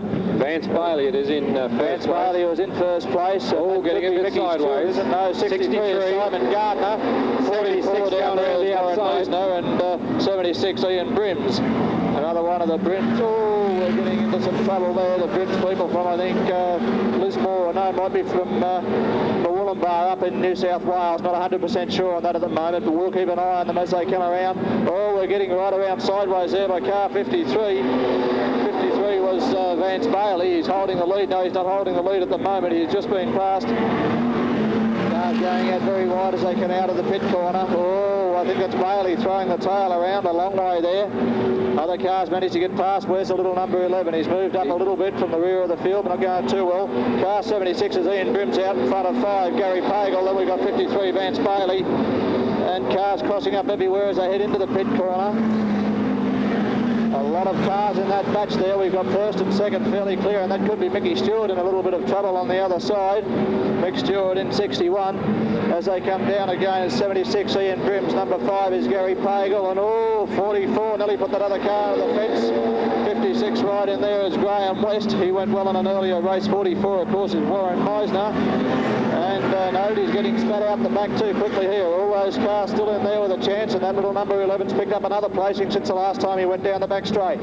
It's Brims and Pagel. 44 is Meisner. 56 is West. 53 there is Vance Bailey, who's dropped back, and then we've got Blackburn. Car starting to spread out a fair way now, except for the last 3 or 4 cars still having a fair battle. The car on the other side, I think, is Meisner going up very wide. He's got West right on his tail. We've got Pagel in second place and Brims in first place. 44, Meisner from O'Sullivan's Beach in South Australia. Oh, and I think somebody backfired just a little then. Blackburn from Queensland doing fairly well now. That's a tight bunch of cars at the rear of the field, and each of those trying to make up position. And there go. I think he gave a little bit of a nudge. Maybe Bailey, it was in front of him. In fact, Blackburn lost out on that one, all spitting a few flames. He's in trouble now, down inside the tyres, and I think he's going to call it a day, is Steve Blackburn. Yes, he said, well, if you're going to push me off the track, I'll stay off the track. And these Brims cars from New South Wales doing very well. This is the second heat in a row, I think, that we've seen a Brims car way out in front. This time, Ian Brims. In second place is Gary Pagel, then Meisner, then Graham West, and it's a long way back to the others. It could be Mickey Stewart. No, it's not. It's 63 there is Simon Gardner. In fact, there's Mick Stewart just pulling out now. The 2 white Tiranas a little easy to mix up, so Mickey Stewart's given up on his racing for the night. Dave Redman, I think, might be in that field of cars. He's running about second last at the moment, and it looks to me like 1 lap left to go. Vance Bailey is a car, I think, that's dropped right out to last. Car number 53 is Vance Bailey, so he's had a little bit of trouble during the running of the race. And this should be our leading car coming up here now, and that other fellow got back on the track. 76 is Ian Brims. That car is a tail end, and number 11 Blackburn. Number 5 is Gary Pagel. 44 is Meisner, just holding out 56 Graham West. And the final cars coming through now. 63 Simon Gardner in front of Dave Redman, and Vance Bailey, who's not quite at the rear of the field because we've still got Steve Blackburn in the little Toyota hatchback coming across the line now. So he in fact managed to finish the race. I think he probably realised there were a few points in making that extra little effort to get through there. Yes, Alan. Yes, it'll be interesting to see a lot of all the faster cars together tomorrow night. When we've got 20 of them, that's going to be, or 22, I think there will be at least. Should be a great race. Well, it looks like the Toyota might have clagged it again down on our left here. So, yeah. 24, Peter Harvey, 48, Jeremy McClure in car 7, Don Golding in 74, and car 36 is Stan Capon. So there's a couple of scratchings out of that one. 25 and 29, Craig Barrett and Mick Purdy. And the gate is... The line through him. Okay, so that was the official results for race 21, which was heat 20. The one we've got, though, of course, sponsored by Sultana Sam Mildura, race 22. The race coming up now is sponsored by Mildura Automotive Engineers Mildura. Scott Crescent Mildura. Fisher, car 43, Laurie Wilson. Martin Horson, car 72 on the outside. Max Hunt, 69. Ian Wilkes, car 24. Peter Harvey, car 48. Jeremy McClure, car 7. Don Golding in car 74 with Stan Capon, car 36. Round they go. Let him go, he says. And Norm Fisher got a tremendous start there. Martin Horson got lost at the start. And after going so well earlier on in the night, Martin is quite a way back. But Norm Fisher got a tremendous start there as he opens a gap up on the field, with second place being taken there by Laurie Wilson, car 48, which is Peter Harvey in third. So it's Fisher, Wilson, Harvey, and Max Hunt come through, but Max has developed some sort of trouble there and has come right on the inside. Martin Hawson up into 4th place now, Vance. Martin's up into 4th, so round he goes now as they come down, but it's still Norm Fisher's got a very nice lead there over the car of Laurie Wilson. Martin has picked up a place there. He's about ready to take on 3rd place. A little bit of touching a side panel as Harvey and Hawson get tied up there in just coming down to the pit corner. Fisher it is that shows the way there from Laurie Wilson. Hawson's holding on to 3rd spot. Now once again we see Hawson doing very well in the race itself, but if there's a restart he tends to miss out. Went a little bit wide there. That let Harvey. Whoa! Martin, careful. I think in that case Martin probably had right of way. He was the leading car, Vance. Well, not sure of it, but I think it was a payback for the previous lap too. I think it could be, but I think Martin has incurred the wrath of the stewards. Car 72 has been given a caution. He did sort of pull the car down to the side, which forced the other car off the inside of the track. Back with the leader again it is now, which is Fisher, followed then through by Mick Wilson, with Jeremy McClure in 3rd place. A bit of a spin out there by Martin. He's got a flat tyre. Well, he's had a lot of bad luck. Doing very well in the early parts of the race, young Martin, but I don't think he realises that tyre's flat either. He's going out of the way there pretty quick. He knows there's something wrong with his car, but just what, I don't think he's too sure. Okay, Norm Fisher has a very commanding lead over the rest of the field. Laurie Wilson has done very well to stick it out there in 3rd place. With, who's out there? Alan Carr 7, that's Jeremy McClure. He's got a real scream up in the back of that little car. Harvey it is in 4th, with Golding in 5th, and Stan Capon in 6th. 1 lap to go as Fisher goes through to get 1 lap. Round comes Wilson. Then goes Jerry McClure in 3rd place. A bit of a dice going on here for 4th and 5th between Harvey and Golding, with that car Cape on there close on their hammer. But it's the checkered flag coming down now for Norm Fisher. 2nd place is very, very close here, but Wilson will hold on, only just hold on, ahead of Jeremy McClure. As the places change now, which lets Harvey through in 2nd place. Jeremy McClure didn't quite get there. Car 24, which is that of Ian Wilkes. That Norm Fisher, the first car. He had a 2nd place earlier and a 1st then, driving very well. Now he may be another contender for the final. I think he'll certainly make it. Well, you'd think that he'd have to get into the final on...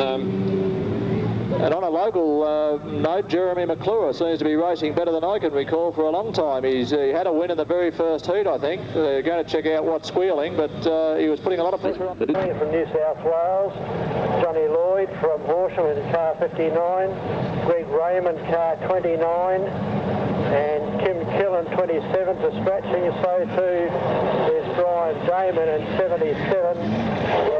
Jacobson, Max Carlin. So there's some good quality coming up in this heat. Let's have a look. We've got number 46. Well, that's Bob Walling. On the other side of 22 is Ron Belshaw. I don't think Ron Belshaw will be up with the pace of some of the fellows in this race. Where's the Australian number 1? It looks like he's right at the rear of the field. It's Bob Walling. He has held the Australian number 1 title before in the current New South Wales number 1. He's out in front. A few little bumps up there, but let's see who's in 2nd place. 29 then 59. 29 is Greg Raymond. 59 is John Lloyd. So it's Walling, Raymond, Lloyd at this stage, and that could be. Have we got the Australian number 1 slipping through up there? No, that. Just pick up that car when it comes past. Well, Kennedy's a little way back in the field. Bob Walling doing it very well. His car tossing, oh, that's Jacobson, of course, in car number 8, tossing himself around there. And Max Carlin in the red car in about 5th or 6th placing. So it's Jacobson up there in 4th spot. He's tossing the car around. Here goes Kennedy now up on Carlin to try and get through on the Deacon Avenue corner. I think he might do it, but he might get cinched a little. Oh, Kennedy hit a couple of bumps there and nearly shot him straight into Carlin. A little bit dicey there. Robert Stevenson in the yellow car is running about 5th at the moment. Well, the cars have spread themselves out fairly well, but there's some pretty quick cars still towards the rear of the field. Paul Sheen running back there second last. There's almost half a lap between Bob Walling out there in front and those cars at the rear of the field. And car number 29 in second place is Greg Raymond. That looks like Peter Jacobson, the Victorian number 1, getting up very close, doing a good job at the moment. John Lloyd, I think the other car was in there, and going down the straight, it looks like Jacobson is going to take over 3rd place as he comes through. There's another battle going on behind. A little bit of trouble as they hit that bump there. Yes, 59 is that car that's just been relegated, is John Lloyd. It's been pushed back into about 4th places. Jacobson moves up into 2nd, I think, into 3rd, sorry. It should be Raymond, Greg Raymond still in 2nd place. Bob Walling doing it very comfortably out there in car number 46, and some of them don't seem to be pulling in very tight on that corner at all. Raymond, Jacobson, 59 was John Lloyd. We've got Kennedy a little further back, Carlin in there, Paul Sheen a long way back, and car number 22, Ron Belshaw, who I didn't really think would be up on the pace with some of the competition he's got in this particular heat. Bob Walling doing it fairly easy. Raymond, Jacobson, Lloyd, Carlin, Kennedy a long way off the leading cars. I think he's going to have his work cut out trying to hang on to that number 1 on the side of the car this year. Robert Stevenson, the car in behind Kennedy, but Kennedy almost half a lap behind his New South Wales rival. In fact, we've got 3 state number 1s racing in this particular heat. We've got the Queensland, the New South Wales, and the Victorian number 1. So there's some pretty fast times being run up there. Belshaw is not too far from being lapped by Bob Wallen from New South Wales as Wallen throws a car into the Deacon Avenue corner, out of it for the second last time, and we've got a battle going on now for 2nd place between Raymond and Peter Jacobson in car number 8 on the inside. Can Jacobson get a little bit more power on the inside of Greg Raymond and move up there to take over 2nd place? It could mean a lot in the points he picks up if he does it. Raymond's not going to let him have it easy. In fact, Raymond is, I'm quite sure, slowed right down then because he saw where Jacobson was going, and a good battle between those two. Oh, we've got a bit of a nudge and they go across lock together. 59 took out that John Lloyd from Carlin, and we've got one going to go into the fence up there if he's not too careful. Couple of bumps as they finish, although we're getting fairly desperate towards the finish there, and there is quite a bit of a hole that Bob Walling is just driving through at the moment in the Deacon Avenue corner that was causing the cars a little bit of trouble. They were hitting that and losing their steering and heading straight for that outside fence, which was probably a little bit nerve-wracking, but there was a fair bit of pace on there. Admittedly, those cars weren't all that close together for the entire race, but the Victoria number 1 was putting a lot of pressure on the car in front. John Lloyd, a good race. Kennedy not quite able to get up with him. Carlin was right in the thick of it for most of the race, and this car now, Robert Stevenson, wasn't quite up with him at all. Discount price petrol at the benefit. Behind them we should see Lloyd Wallace from South Australia, 28. Stephen Sutton from Victoria. All the way back in the field, that's a yellow car on the outside, about 3 back. So remember, he's got 10 laps to try and pick up the pace, but I don't think he'll stay back there terribly long. Peter Jacobson, a good chance for him to come out with some high points. He's on pole position. He's on the front line anyway. Oh, a bit of a nudging. I think the cars are slipping already. I don't think they will let them go. And it's 59. John Lloyd was... In fact, Jacobson won't be out in this one because that's the car that's scratched. So Lloyd Wallace is the other car up there. Peter Jacobson not in this event. And they're slipping everywhere. We've got 2 cars going off the track and the red light is on.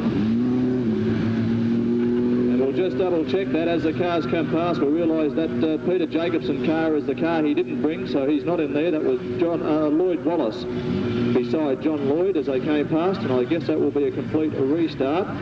Yes, I think wash them down a little bit, not only for us, but for everybody we know is in there. Now, that's very, very slippery. I think these fellas are probably wishing they were in a later lap, and it's John Lloyd out in front at one's end of the fence, cars sliding around everywhere. 58 Steve Cotton in there. And who was that? Gary Pagel, car number 5, and they just can't handle it again. Can't handle that track at all at the moment. That's the second time he spun last time, that fellow. Dane Lope was, I think that was Pagel, wasn't it? Gary Pagel? I think it is, yeah. I think number 5. Bring on the sunshine. Well, this is a little difficult. Thanks, Alan. Well, that's great news for us, Mel. It's a cheaper way than the super stands. Their cars cost just as much as in diffs, tyres, engines as what the Grand National does. But they're costing more money, and it's costing them more money to run there than what it costs us. So why then, particularly for X amount of dollars, the same as the sprint cars? We're one form of the club, the same as a sprint car, and we go to that track as a national body.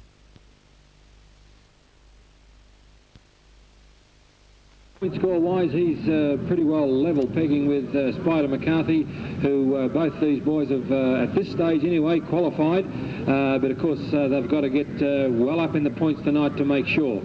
So they're coming around now with Durham. It is on the pole line with Lockie McClure alongside and Paul Slew back on the inside. And of course, they're being led around, getting a feel of the track by the Jim Mock Ford pace car. So this track's up there and ready to go now. It'll still be a little bit greasy for the lads, but as they go around, they'll just be twitching their cars to get the feel of it. And when they come around the next time, we're possibly ready for a start. Yeah, I think we're just waiting for Max Carlin to take his place. A little bit slow getting up there, but finally at last. And he's hanging back a little bit now too, Vance. I'm not sure why. I think they'll go without him if he stays there. Okay, well, the Jim Mock Ford pace car is off onto the centre of the track. They're coming around, and let's see if we're going to get a race start now with Durham, McClure, Paul Sellew and Jeremy McClure. Okay, he said, and away they go. Lockie McClure got a tremendous start there as he goes down to the pit corner.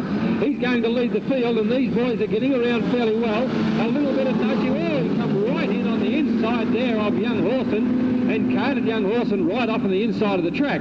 But it's down the Deacon Avenue corner, red light, and it's the red light's on for a restart. Modified Production Championship. Pole position, Tev Durham, Lockie McClure, Paul Sellew and Jeremy McClure. Round they go, let them go, he said, and once again Lockie got a tremendous start. Sellew is trying to climb all over the back of that other car that was on pole position. They're waiting for him to just move out that little bit. But Sellew is back now in fourth place, or level pegging for third. As it's McClure, I'm pretty sure that's Lockie McClure, it is out in front there at the moment. They're just sorting this track out, and that was a little bit of a straighten up, but they go sideways there, coming all sorts of trouble there with that car number 2. Craker that was. Craker was it? Yeah, well, Lockie McClure and look at Sellew coming through there on the inside at that case, round the Deacon Avenue corner. They're taking it fairly quietly as the cars come up on the inside, and just a little bit of nudging. But car 63, that's that car of Simon Gardner, is it? He's sort of running all over McClure there.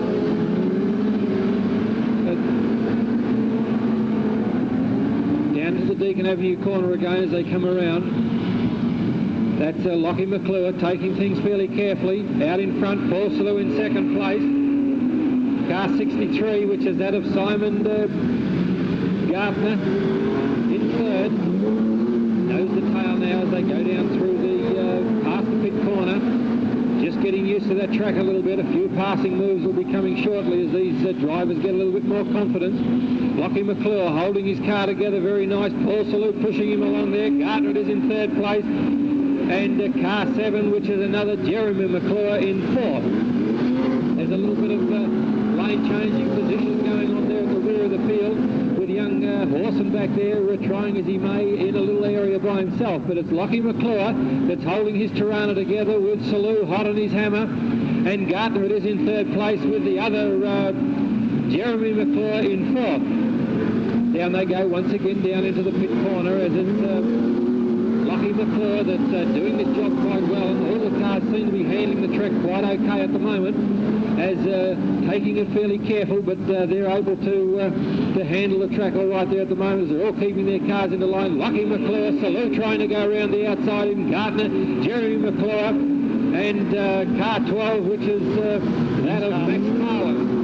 And back over there now, we're looking at the main straightaways. They're going in. Lockie McClure's opened up a little bit of a lead there over the other cars. Backs off that little bit going to the corner. A little bit of shunting going on there.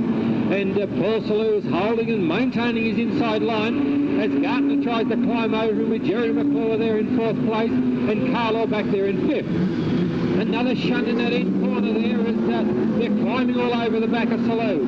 Down they go now, down the back lane straight away, and they go into the Deacon Avenue corner.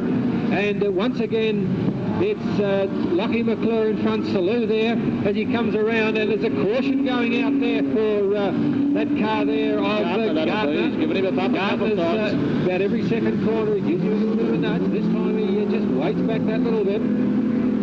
But it's Lockie McClure as he goes into the Deacon Avenue corner. Must only be a couple of laps to go now. And it's Sellew, it looks like 1 lap to go. Lockie McClure in front and Paul Sellew in 2nd place. Gartner and Jeremy McClure with Durham back there in 4th. And young Sammy Horson's moving up now. There's a passing move going on down the back straight. This is the last time. 1 more corner to go. And they're going to make it. It looks like Lockie McClure is going to make it the first win for the evening. Lockie McClure is it takes the checkered flag. Sellew in 2nd place, Gardner in 3rd, and Jeremy McClure nearly come through there to take it out with Durham in 5th place, and young Horson coming in there, incredible 6th. Actually, Max Carlin that was. Carlin almost came right. Max Carlin. I got the feeling then that Jeremy McClure is this one here, was Carlo. Sounds like he's got a... And he's just finished. Jeremy McClure has just passed the line. He stopped a little bit too soon, but I got the feeling there that Paul Sellew was going to be quite happy. Actually, I think he's having a go at somebody there. Quite happy to take out 2nd place. He's not very happy about that car that kept nudging behind, and he's obviously telling him so. Yeah, I think that is the car that was following him. I think something may be said, but I got the feeling he was quite happy to come in 2nd place because that should ensure him a place in the final. I would say so. He's done fairly well there, so... Over on the start, Coca-Cola, right here in Mildura. And I think, let's have a look. First was 26, Lockie McClure. 2nd was 52, Paul Sellew. And 3rd was 63. Do you remember who that was, Vance, just offhand? 63 was that Simon Gartner. The race time was 3.47 and the fastest lap was 22.79. Yeah, that's a little bit, that's about... Okay, we're away, and it's Kim Webber on the inside doing very well, and that car with the number in 2nd place, I wasn't sure, no, 3rd place, running a lot of trouble in the rear there. Kim Webber in 2nd place at this stage, and I think I see Peter Jacobson as the car out in front. We'll have a look as they go past. They caught us a little on the hop, and the interesting one is Bob Warling right at the rear of the field. That's Peter Jacobson in front from Kim Webber, then car number 38 is Carl Bailey, and 78 going past is David Ricketts, so they are the leading cars. Now Jacobson hasn't fired quite as well as we would have liked, but there are 2 state number 1s out there in front as Peter Jacobson goes into the Deacon Avenue corner with Kim Webber, the South Australian number 1, directly behind him. Carl Bailey was the car that we called, I think, next, or the one a little further back. That's Carl Bailey in 38, then 78, David Ricketts, 53, coming around there as Vance Bailey. And Bob Rawling, the surprise of this heat, still at the rear of the field. Now, he won't be terribly happy about that. Bob Rawling way up in the points. I think he's equal 2nd on points at the moment. So he's an awful long way off the pace in this particular heat as Peter Jacobson has got his car all together as he comes past the broadcast box with Kim Webber hot on his heels. Carl Bailey, the next car to come past, and we've got some trouble coming out of the Deacon Avenue. Oh, well done. I don't know how they avoided that. David Rickett went sideways across the track, and he almost got a car as he came back on. I'm not sure what the steward's going to do about that one, but I was absolutely amazed that he missed those cars. I did hear that it was just referred to as a racing incident, where there was cars coming together and going sideways, and it's going to be lined up nose to tail as they came across the finish line prior to that race incident. So it... wrong. 78 David Rickett had to move in there in front of Carl Vance Bailey, that was. Then Len Ladner moving up, John Redway, and then Bob Walling. Fast anyway, but he's not right up on the pace for the restart either. But we've got Peter Jacobson away from Kim Webber and then Bailey. They've got a big gap on the next 2 cars, Vance Bailey and David Rickett there. But there can't be too many laps left to go on this race, and these 2 are probably hoping it's going to win fairly early. Somebody going left-hander, I think, going out very wide as Carl Bailey comes in underneath that other car going down the far side. No, I'm not sure if you're telling me 6 laps to go or 6 gone. 6 to go, so we're not that terribly far into the race. It just seems a long time. Peter Jacobson still doing a good job out in front of the South Australian number 1 in Kim Webber. Webber well up there at the point score, but Jacobson, he'll need it. He wants this race to get into the final. Just behind him, we've got Carl Bailey. Then a little further back, I think Vance Bailey behind him. Bob Warning still at the rear of the field. Most surprising. We'll pick it up as they go past. It's Bailey. A bit of a battle here between David Ricketts and 86's John Redway. Then Len Ladner and Bob Warning, of course, right at the rear of the field. And he just can't make up any ground. He cannot get past him. He's half a lap down on the leader at the moment, and he's going to find to get past somebody. There's more interest going on at the rear of the field, and not coming past me, but right out in front and opening up a good lead is Peter Jacobson, the Victorian number 1, from Kim Webber, the South Australian number 1. And we've got some more trouble down here as John Redway, car number 86, leaves the inside of the track, but he gets back on there. Len Ladner trying to go around the outside. Oh, that car moves across the track a bit. It could be in trouble as Redway goes underneath. I'm trying to watch 2 separate races at once. Jacobson is a mile in front of Webber, and Webber has a good lead over Carl Bailey, and Vance Bailey at number 53 back there in 4th place. Coming around past us now is Len Ladner from John Redway with a big punch in the back of the car. David Ricketts and Bob Rawling, unfortunately, still at the rear of the field. This race may cost Rawling a place in the final, although he may still have enough points to get there. Well, the cars are spread out now. Nobody really worrying anybody else. They've all settled pretty well into their points, but it's a good race for Peter Jacobson. It's the best race he's run all weekend.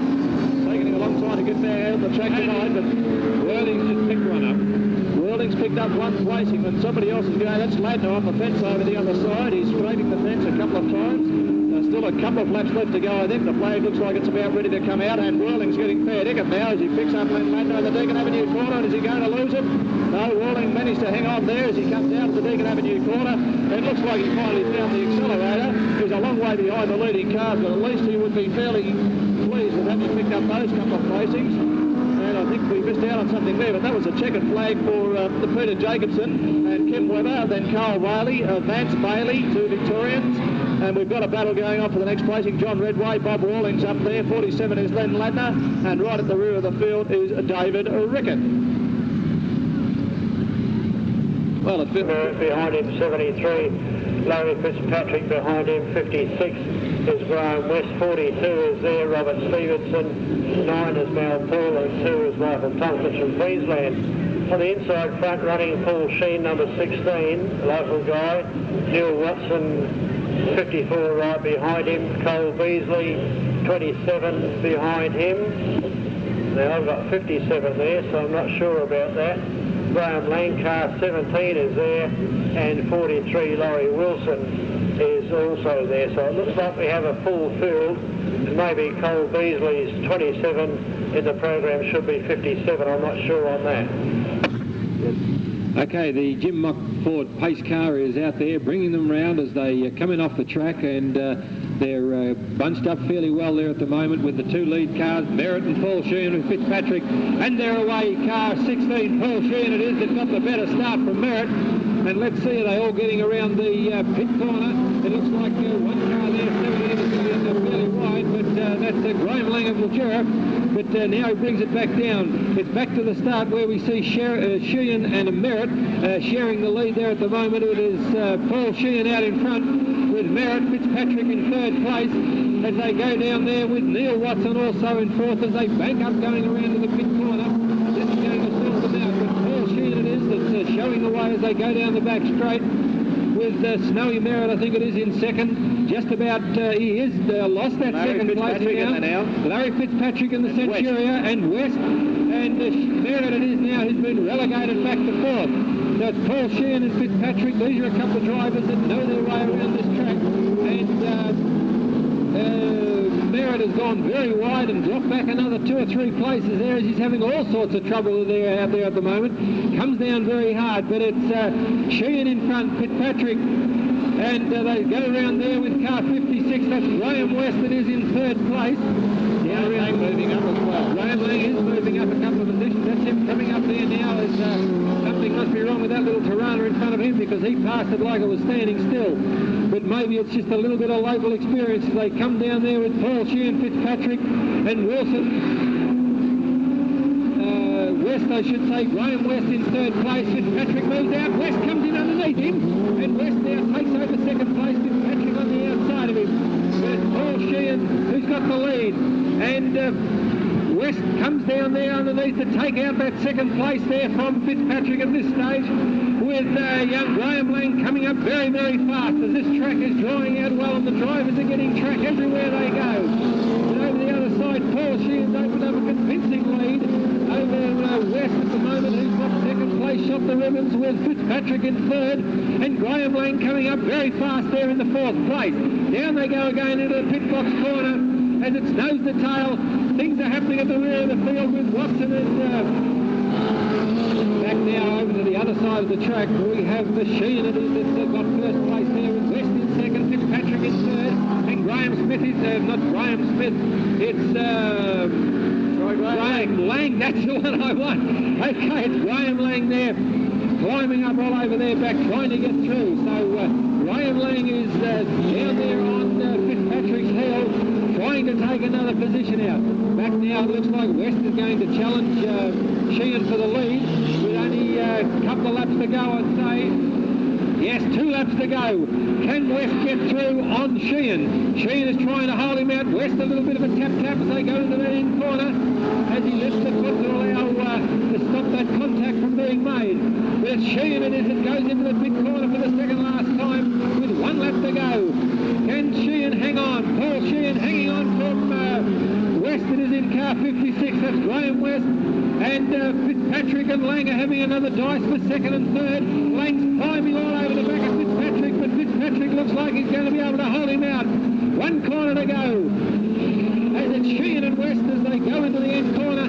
Sheehan's going to be able to hang on, with West hotly pursued. It is Sheehan, West, and Fitzpatrick hangs on from Graham Lang and that car 42, which is that of Stevenson's, who's come well up with the other field as they come through there. Tompkins from Rockhampton, and the last car, I just missed that number as he went across there, Alan. It was Cole Beasley, the last one. Cole Beasley, that's the one.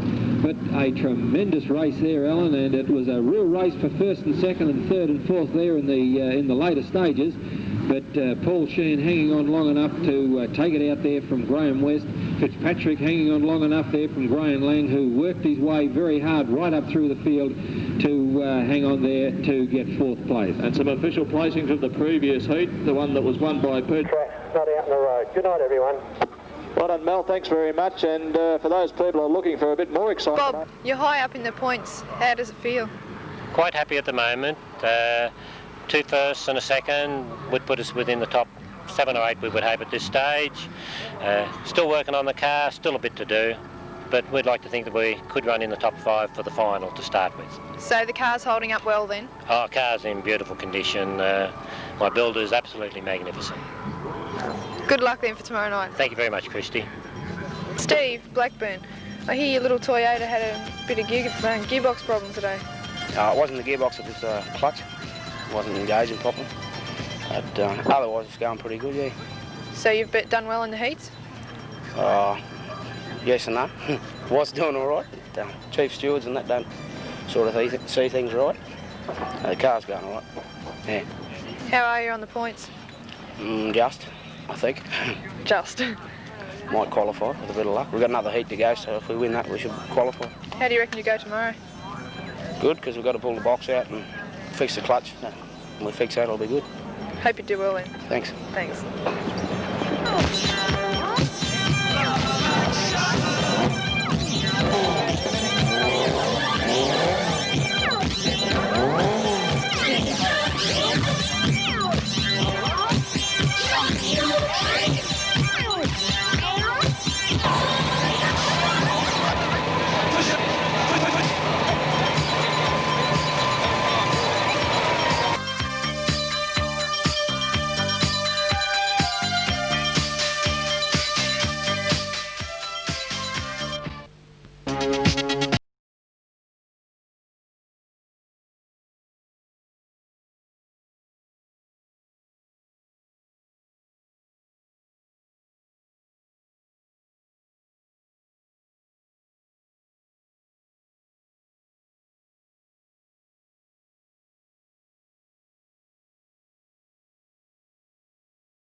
the way it was going, wasn't it?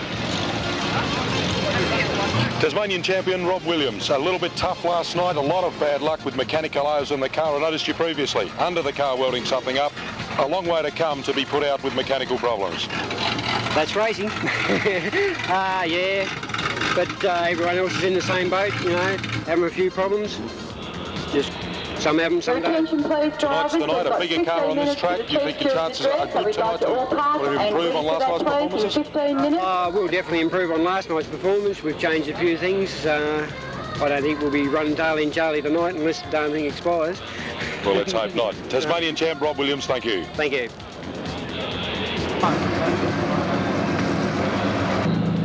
Harry Brazier, a famous racing name in Australia, down from Queensland, performing extremely well at Mildura last night. Your chances tonight? Oh, we just keep trying. Just hopefully it'll hang on and we should get somewhere. I notice a small car, the Escort versus the large Commodores and Tiranas. You think you have an advantage on the open spaces here? No, I think I've got a big disadvantage.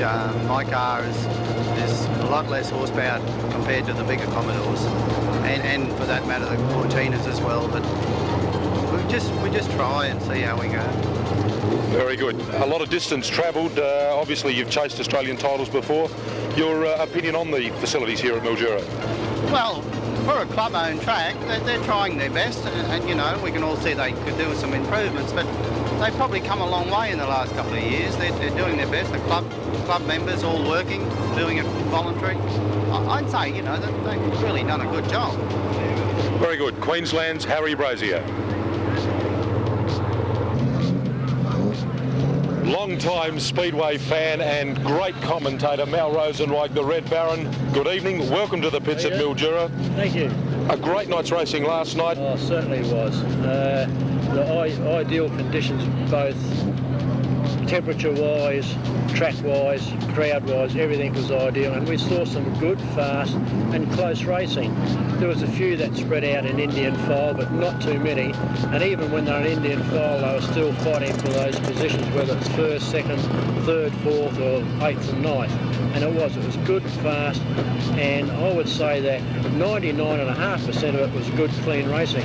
A little surprising, possibly with 70-plus cars in the pits at the moment. You'd always think, in modifieds particularly, it'd be a lot of crash and bash, but possibly the expense in the cars maybe negated that. Well, I think you'll find that most of the drivers here, Peter, are interstate drivers. When I say interstate, I have to include Victoria, New South Wales, where this type of racing, modified sedans, Troy is very Bibby, strong. please. Could you come to the pit box? Troy Bibby, please. Queensland, it's very strong. It's gradually creeping down into South Australia, and I tend to think that in maybe 2-3 years, we're going to find that the modified production sedans will be a force like they used to be before the super sedans. Because super sedans, you're starting to talk big money. Yes, indeed, but looking around the pits, there's certainly some fairly big budget cars here. Who do you think are the likely, place getters tonight? Well, you'd have to look at after last night's heats. First of all, Harry Brazier on 108 maximum points, 3 starts, 3 wins, along with Ian Brims from the Wollongbar in Queensland. Now, Ian says he's rather surprised to be there, but I don't think any driver should be surprised to be there, because after all, that's what he's come here for, to race and win.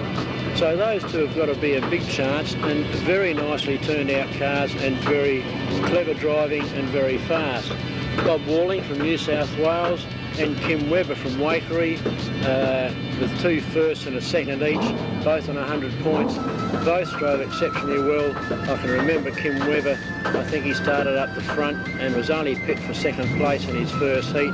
His second heat, reverse grid, he had to work his way up and won it well. And his third heat, he won again from around about, I think he had started off position 4. So he still had to work for it. No driver could get to the front and say, right, here I am, I'm just going to sit here. He was pushed all the way by 1 or 2 other drivers, so it was good. But at this stage, I'd probably have to go for Brazier, I think Walling, Webber if everything runs right for him, Ian Brims if everything runs right for him. But one guy that I'm a little bit worried about is the Queensland champ. We haven't seen much of him yet. If he burns in his first heat tonight, and then comes good in the final, as he's just as likely to do, and make it 2 Australian Championships in a row. But I think you're going to have to look at Harry Brazier at this stage to be the champion tonight. A fearless prediction, the Red Baron. Thank you very much. Thanks, Peter.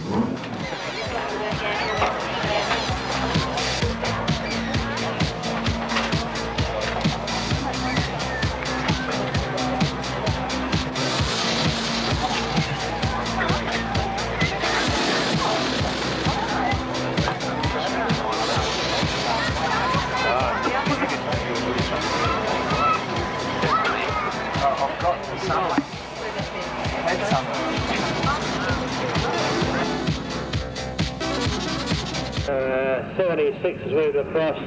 Ian Brims alongside of him in car 36 as they move out. Car 6 and 19 and 71 and car 4 bring up the rear of the field. So a couple of scratchings in this event. Thanks, Red. We didn't give you terribly much time to go through them then, but I'm not sure whether Max Hunt's in there. Is that him right up the front? We've got Ian Wilkes at 24. Yeah, Max Hunt on the outside. Number 76 is one of the Brims in that car. 36 Stanley Capen also in there. But let's have a look as they go around the pit corner and see who comes down in front. I think that's... is it Max Hunt right out there in front? Ian Wilkes behind him. A car going around the outside will be probably Ross Brims in this particular race. We'll pick them up as they come past. A lot of cars together. Yes, it's Max Hunt. It's Brims. Car number 6, sorry, is Spider McCarthy down in the middle of it. He's running third at the moment. Spider McCarthy. The locals will be watching for him. Oh, a bit of trouble at the rear of the field as one car shoots across the track of the others. And let's have a look at Brims. He's one of the top leaders in this event at the moment. If he can come out up towards the front, he'll have a good position in the final. So it's Max Hunt doing a great job there with Brims and Spider McCarthy. 71, as there is Ross Brims going through the Deacon Avenue corner. There goes Spider.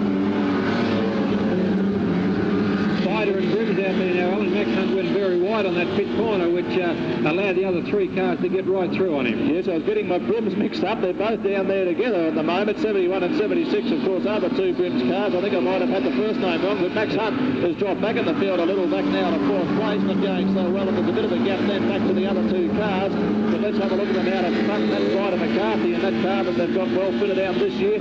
Going through the Deacon Avenue corner, it's Spider McCarthy from Mildura from Brims and Max Hunt, a couple of Mildura drivers there, and that must be Fisher, I think, number 4. Going around is Norm Fisher, of course. The car is stuck in for a second last night.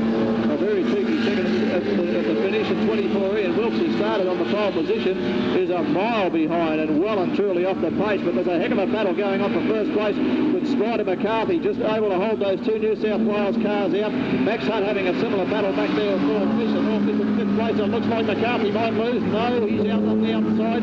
Brims almost went through it. I think he's going to have a Brim on either side of him as he comes down this next straight. He's got one of the Brims on the inside. No, they're going to swap over. It's a bit like the Holden stunt driver team as they come around there, swapping positions as they come through the Deacon Avenue corner.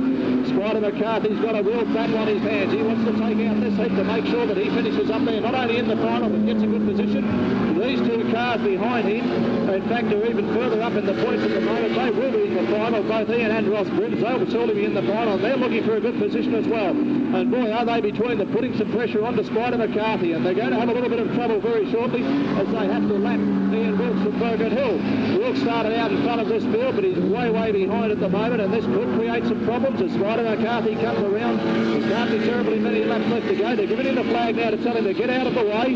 The race rules are that you must move off to the side of the track to be lapped, and that's great racing because that won't hold up those first 3 cars. It would be very unfair if positions were changed because of a slower car, but Spider McCarthy's opened up a couple of car lengths, and look at the Brim car come down on him. I'm not sure which 1 lap to go at the moment. 76 is in. I'll pick which he is. 76 is second, and Ross is the next one. 1 lap left to go, and can Spider McCarthy hang on? We'll go back to about 4th position. That's Norm Fisher, and Max Hunt, who did so very well in the first couple of laps, has dropped back quite a way. Those 3 cars are in that same position they've been for about 6 or 7 laps now, with Spider McCarthy taking it steady, coming around that corner. He's not going to open up a gap to the left. Ross Brims comes through, or Ian Brims, and Spider McCarthy takes it out from Ian Brims first of all, then Ross Brims. I think by the look of that, Norm Fisher has taken out the next placing. We'll forget about Wilkes and Max Hunt behind him, and then comes over the line 36 Stanley Capon and the NZ car towards the end. I'm not even sure that was Chris Waters right at the rear of the field. Well, it was the NZ heat, and the NZ car didn't get far enough up for us to mention. Sorry about that, Chris. Well, it was at the ends, mate. Chrissy Waters decided to stay at the ends. You might say he was at the Z end. Jacobson. So they're getting their lap times down all the time. Some 4 seconds quicker than their previous race. So, all right, they're coming around. Let's see if we're going to get a start. Let him go, he says. Brady it is. It hits the front. Car 74 there makes a tremendous start also. That's Goldring as they go into the first corner. Let's see. Everyone seems to have got around the pit corner quite okay. It's Brady it is. It goes down and leads into Deacon Avenue corner for the first time as he backs it off that little bit. And Golding tries to go wide to get around him. But there we are. That's Brady down there. Golding and that other little car 11, Steve Blackburn, the Toyota, in third place. He's climbing all over the back of the second place getter. I think this little Toyota, if his gearbox holds out, it's going to go fairly well. Okay, it's Rod Brady it is that's in the lead position at the moment with Golding in second, and that car of Stevie Blackburn's there in third place. Going back now to the other side of the straight, down the main straightaway. Not a lot happening now as it's nose to tail, except the little green car over there has a close look at the fence back there in fourth place, as he's the leader of the main brigade. And car 4, oh, a bit of a spin out over there. The red light's on. Got into trouble. Yeah, he spun out, sat on the track and got picked up by, I think, 61. Max Hunt may have been the car that hit him. I'm not sure. Rod Brady it is. Let's see what's going to happen in the restart. Brady, Hanson and Stewart. Okay, Brady, Golding and Stewart, I should say. Blackburn's there in third placing. And this is putting a lot of pressure on Brady as he goes down the back straight with the car 7 on the door, which is Don Goldring. Car 74 is the roof number. Blackburn comes under the inside of Golding. Can he hold him out? And it looks like Blackburn has managed to take up there into second position. This is not going to do his points any harm as he goes down the back straight, down into the Deacon Avenue corner. It's Brady in the front with Blackburn in second place. And car 45, Hanson it is, 74 I should say, of that of Don Golding. Car 41 is in fourth place with, that was Robert Williams. Over to the rear side back straight again as they go down. It's nose to tail procession. Just having a look what's happening back there in third and fourth. We notice that the Taswegian car is in all sorts of trouble again, being sandwiched either side by the Tirana. The Falcon there, the car 41 from Tasmania, the Tassie 1 car of Williams, certainly hasn't shown its true form the last couple of nights. So he tries to go around the outside there in the second race. But it's the leaders we're coming back to at the moment, with Rod Brady holding the way clear there from Blackburn, with Golding in third place. Back now to the fourth, fifth and sixth position. They're playing swapsies all the way around with Mickey Stewart and that car 22, Ron Belshaw. And the Robert Williams car is right off the pace there at the rear of the field. It's back with the leaders. We're looking now as they come down past the pit box with 3 laps to go. And it's Brady it is that's still holding the lead there from Blackburn. Opened up quite a bit of gap over the other car, which is that of Don Golding. And they've just about stolen half a lap on the field. Rod Brady it is, Blackburn second place, car 74, Don Golding in third, Mickey Stewart it is, holding down fifth spot, car 22, that of Ron Belshaw, and of course car 41, the Tasmanian 1 car, not sounding very well at all as they come around with 1 lap to go. Rod Brady, Blackburn, and of course Golding. And they've just about lapped the Tasmania 1 car. Has not had a very good campaign at all over here in the Australian Championships. A long way to come to not to be a success, but that car is right off the pace and not very well at all at the moment. Rod Brady, Blackburn closing the gap on him, Golding in third spot. Now can Mickey Stewart hold on to the fourth place, which will give him quite a lot of points, but whether it's enough to take him through to the final, I don't know. But he managed to hold out. To pull out some points. And here comes our final car, the one we're waiting for from the Riverland, is Warren Meisner. As he leads them around, comes in off the track only just in time as the cars come around. Let's go and see. Yes, let him go, says the Chief Judge. And the car 59 out of Johnny Lloyd leads it into the corner. as, yes, everyone's negotiated the pit corner there without any obstacles. But it's Johnny Lloyd there at the moment that's showing the way on this brigade of cars and opening up quite a bit of a gap as they go around now for the first time. They come past now car 28 and car 5. Car 28 that of Lloyd Wallace, car 5 of Gary Pagel, who has just slipped up now into second place, and the lead car spins off at the corner. He's throwing his chances away. That's that car of John Lloyd's as he comes back up onto the track now. So let's see as we come around the race back again. It's car 28, 25 and 21. That's Lloyd Wallace and Gary Pagel with the car 21, that of Harry Brazier. And that's a car that has been going very well. And Brazier it is that goes up now into second place. He's going to be well up on the grid in the final with the fine drive here again at the moment. And of course, that's the Baron's Tip, I believe. Brazier is the Baron's Tip as they go down now around the pit corner, and Brazier it is that's in second place at the moment. And there's a fair bit of duck shoving going on there in the rear of the field as they swapping themselves around. Back down now to the Deakin Avenue corner as they come around there now for this lap. It's Pagel in first place, Brazier in second place with car 28, Lloyd Wallace in third.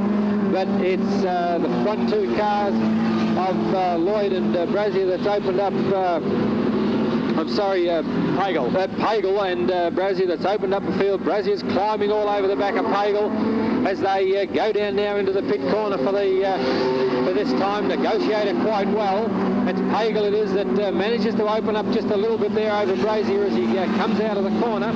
Down to the Deakin Avenue corner, Brazier tends to catch him just a little bit there, but Pagel's car, the Commodore, is handling very, very well as they go down past the broadcast box. All the other cars have managed to negotiate the corner quite well. Lloyd Wallace it is that's in third place. He's the leader of the second brigade.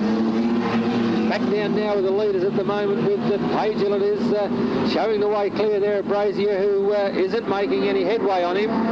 And Lloyd Wallace is the leader there of the second brigade with that car 34, that being of Noel McGrath in fifth place. Back now with the leaders, we're having a look as the lead hasn't changed. It looks to be a little bit of a procession, nose to tail, with another couple of laps to go. And Brazier, if he wants to do something, will have to do it fairly soon. But back now with Wallace and car 34, that of McGrath, as they're trying to sort themselves out a little bit. Huffy's down there as well, as they come back now to the one lap to go. With Pagel it is showing the way clear now. Has opened up a little bit of a lead over Brazier. And there's a bit of a spin here on, but managed to hold it together there. That's it. Oh, gee whiz, there's a bit of a touch of mudguards as they come down past the pit box. But it looks like they've all held it together there, as that fifth car is trying desperately to pick up another place if he can. He's down on the inside, but the outside car has the nose in front. Has he got the momentum to get around the corner? Manages to hold it in quite well, and he picks up another place. That's that car 59 of Johnny Lloyd, who manages to hold on to pick up those extra valuable points as they go through. But a very good drive there by Pagel to hold out Brazier, who is, I believe, the Baron's Tip for this evening, and he will be going very, very well into the final. And certainly with that second place there on Harry Brazier, that makes it into the 20. So there we go. That's the 20 charge and so on. And you're dead right about that Australian number one, Len Kennedy. This is make or break for him if he can't do any good in this race. He's pretty well out, but he's well up there. And look at 84 on the outside was Dave Redmond, who got away. Oh, I thought he got away to a good start, but I think he disappeared in the mire as I went round the corner. Trying to find Australian number one. He's back there coming up now. Oh, and he's diving straight through. If I've got the right car, he's certainly not going to mess about in this heat. He's certainly doing well there. Yes, he dived through a few places in. Let's have a look who's in front. Car 29 it was in front was Greg Raymond. That's the green car in front. We've got the Australian number one up there as they come out of the pit corner. And let's have a look at Len Kennedy in second place at this stage. I think Martin Rams down there I'm looking for is a little way off the pace as well. We've got Australian number one there. 84 is Dave Redmond, and then Martin Rams not far behind him. The cars are pretty well spread out now at the moment. Greg Raymond is the first car going into the Deakin Avenue corner. And look at Len Kennedy come up on the inside of him now. Kennedy in second place. We almost lost one back there. 84 is Redmond. 64. Fitzpatrick was the fourth car. Fitzsimmon, sorry. Fitzsimmons. 84 is Dave Redmond. They're the cars that we want to watch, and I think that's Martin Rams, not terribly far behind, but probably getting a little bit far back for one of the major placings now. As they come down past us, it's car number 29 is Raymond with that Australia. Look at the race going on for positions number 3 and 4 there between Redmond. I'm not sure who the other one was as they go past. Fitzsimmon, I think, was the other car there in that little argument as they went past us. And look at this, is it Len Kennedy coming through for first place on Raymond now, not quite able to catch up. Redway and Fitzsimmon, it should be in third place at the moment. Dave Redmond is in fourth place. And then back to Martin Rams, and we won't worry about the other cars. In fact, Tony Wilson's supposed to be in this heat, and he's a long way back there now. There's a big shock. Tony Wilson back in second last placing at the moment, if I've got it right. We'll try and pick him up as he comes through. That's definitely Tony Wilson. Now, he is one of the leading drivers at the moment. This will knock his placings back for the starting grid of the final. We'll go back to the leaders, and Len Kennedy not able to catch up with Raymond as yet. I mean, he can catch him, but not pass him. This may be it this time. Raymond's gone out a little wide. Kennedy's hanging onto a good line. Still not able to get through. Car number 64 and Fitzsimmons is right on the pace. 84 Dave Redmond has dropped back a little, and a good race going on between the three other cars a little further back. Well, Raymond took off then and opened up a better lead between him and Kennedy. Kennedy's going to have another bash at him on this corner, and he's also got that car directly behind him, trying to make it very hard for him, and that's Fitzsimmon, and he's going through on the inside. Kevin Fitzsimmon. A couple of laps left to go. Well, Kennedy's going to have to make a big dash as he goes down this side. Tony Wilson back there trying to pick up a couple of positions, but not doing terribly well. Coming into the Deakin Avenue corner, it's Raymond still in front from Kennedy. One lap left to go after this. Fitzsimmon right on Kennedy's tail. Kennedy's worrying equally as about the car behind him as he is the one in front. He'd love to catch up there and pick up that first place. And just watching Tony Wilson out of the corner of my eye, he attempted once again to dive in front of those other slower cars, but he just cannot get a break on the field. It looks like Raymond will take out this heat. Raymond first, and Kennedy may lose second place. No, Kennedy from Fitzsimmon, then Dave Redmond. Martin Rams coming in now from car 65 was Peter Dowling back there, and another car on the outside, and then Tony Wilson. Well, that was a bit of a kick in the pants for Tony Wilson's campaign for the weekend, but I think that he will still have enough points to get him into the final, perhaps just a little way back in it. 11, Steve Blackburn from 7. They're looking to see who has the best presented car in the final, and because these cars have been staying out of trouble most of the time, we should have a good one. Okay, they're coming around now for the start, and we've got Jacobson and Lauder there on the start. The flag drops and away they go. Jacobson gets a great start. Lauder's hot on his Hamel, and his Hamel with the Jerry McClure, Lockie McClure. They're all battling out to get in places. They're all maintain their line as they go around the pit corner. One has come off there at the rear of the field, but it's back down to the start here, Alan. Let's try to pick up the numbers as they go past. It's Peter Jacobson, car 47, Lauder, McClure and McClure. McClure and McClure. So it's as they were, 1, 2, 3, 4. The first three cars, Alan, have opened up quite a bit of gap, and they're the ones they're trying to chase. So it's Lockie McClure that has to do a fair bit of work now to try to pick it up. They only have 10 laps to do that in. And let's see how they go. Blackburn's coming up there fairly hard, but he's got a lot of work in front of him. He's got to get around two cars if he wants to be in the final. And there we are. It's the two lead cars there at the moment that are doing a job. Is all they have to do is stay in there, and they've got the chance. That's Lauder and Ladler's that one. Ladler. I keep calling it Lauder, but it's Ladler.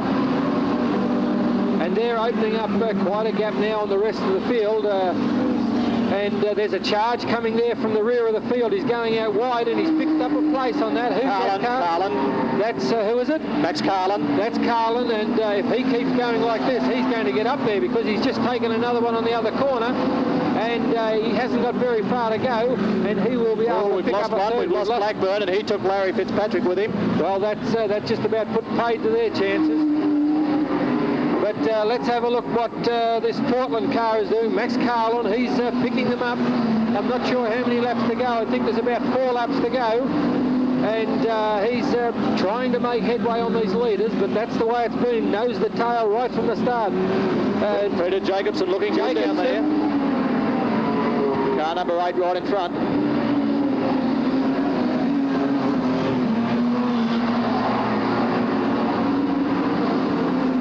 Down they come now into the Deakin Avenue corner. It is still Jacobson in front by Lander in second place, and is it Jeremy McClure still in third. That's the way they finished on the points, and now here comes Carlin trying to pick them up again, but he's left his run a little bit late. There's only a couple of laps to go, and but he could still get there because he's trying to make ground on Jeremy McClure. And I suppose if Jerry McClure gets a hint that he's going to be there, he'll be do his darndest to keep him out. But the Portland car of Carlin is trying his darndest to get on him as they're coming around there about 3/4 of a lap on the slowest cars. So these cars in first, second, third and fourth, and that's the way they started on the grid with 1 lap to go, and I think Carlin left his run a little bit too late, and it looks like Jerry McClure is going to scrape in. Carlin's not going to make it unless something desperately happens to the other 3 cars. But there we go, coming down now, the pole position in the repechage. Peter Jacobson, Landor and Jeremy McClure, with Carlo Lockie McClure coming in now. So as they finished, unofficial, it looks like Jacobson will go in. Car 8 will possibly go into position 18. And that's just the way they started too, Vance. I think those first 3 cars are the first 3. The first 3.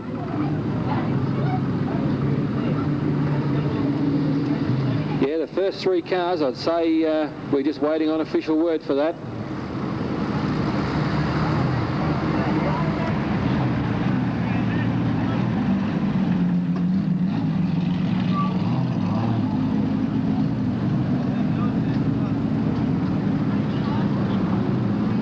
Alan, it's all clear. That's official. Car 8, Peter Jacobson goes in there in position 18. Len Madler is car 47, goes in position 19, and car 7, Jeremy McClure, is the real car there.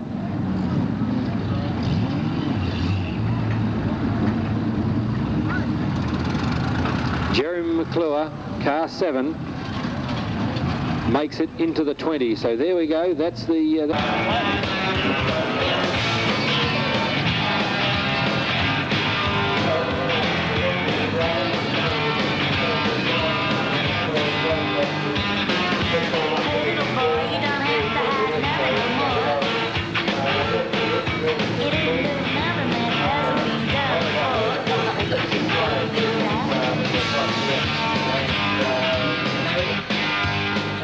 third place from Way 3, car 35, should be Kim Webber. Kim, congratulations to you, and let's hear it for Kim. More like it. In fourth placing, or fourth on the grid, car 29, Greg Raymond from Karoi in Queensland. Good luck to you, Greg. In fifth placing, car 71, should be brother Ross Brims from the Wollumbar.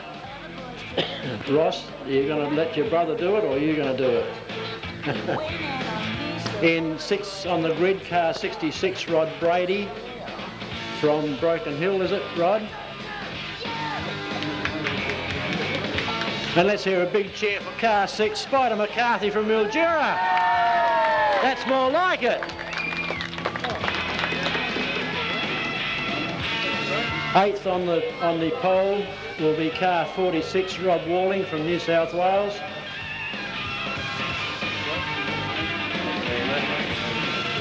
Ninth posse will be car 5, Gary Pagel from Gympie.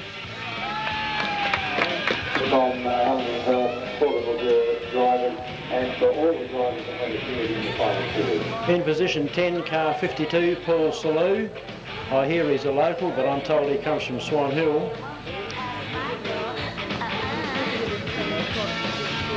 On grid 11, car 51, Anthony Wilson from Ballarat.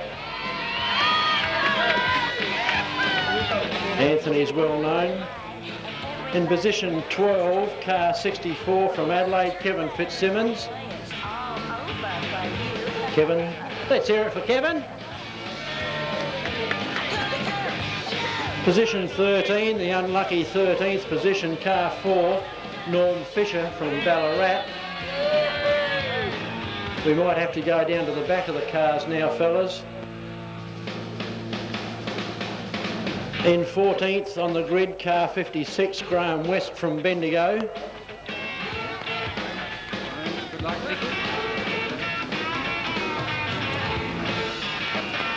On position 15, number 1 and reigning champion Glenn Kennedy from Rockhampton. Sorry to Toowoomba, my apologies. Len, just quickly a couple of words. You said you did it before, can you do it tonight? Anything's possible, but we're a little bit off the pace, so I'm expecting to move up a few places, but I don't expect to win it. Never say die, Len. Not overdone soon. Good on you, Len. In 16th position, let's hear a big cheer for car 17, Graham Lang. In the wrong placing, Graham, better fix that up. 16th position, that is 17th position, car 65, Peter Dowling from Hamilton. And through the repechage now, in 18th position, car 8, Peter Jacobson from Shepparton. Where are you, Jake? In 19th position, car 47, Len Ladner from Ballarat. And the final placing, the last berth, car 7, Jeremy McClure from Broken Hill. Ladies and gentlemen, these are the 20 finalists for the Australian Modified Sedan title, champions in their own right. Let's hear a big round of applause before they start.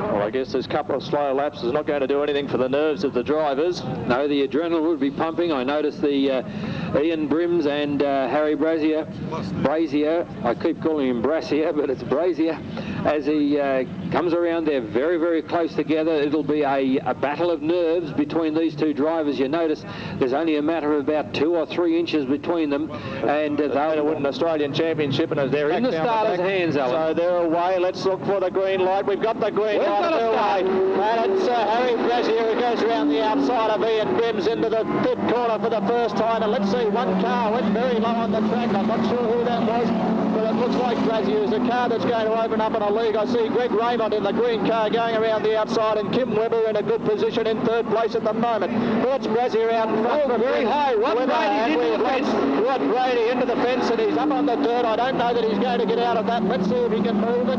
I'll let the stewards hang on there, and we've got a race stoppage already because Rod Brady is stuck up on that loose dirt and he cannot move. Well, that's unfortunate. Rod Brady started in position 6, and let's wait and see what happens. They're Norm Fisher, he wasn't going to argue with them.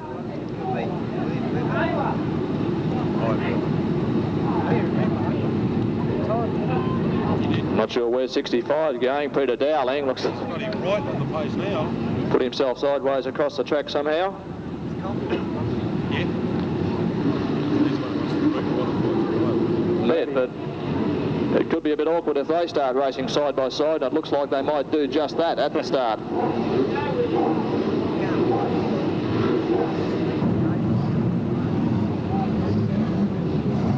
I always start to panic when the cars stop, because that's often when the troubles start. They stall them and can't start again.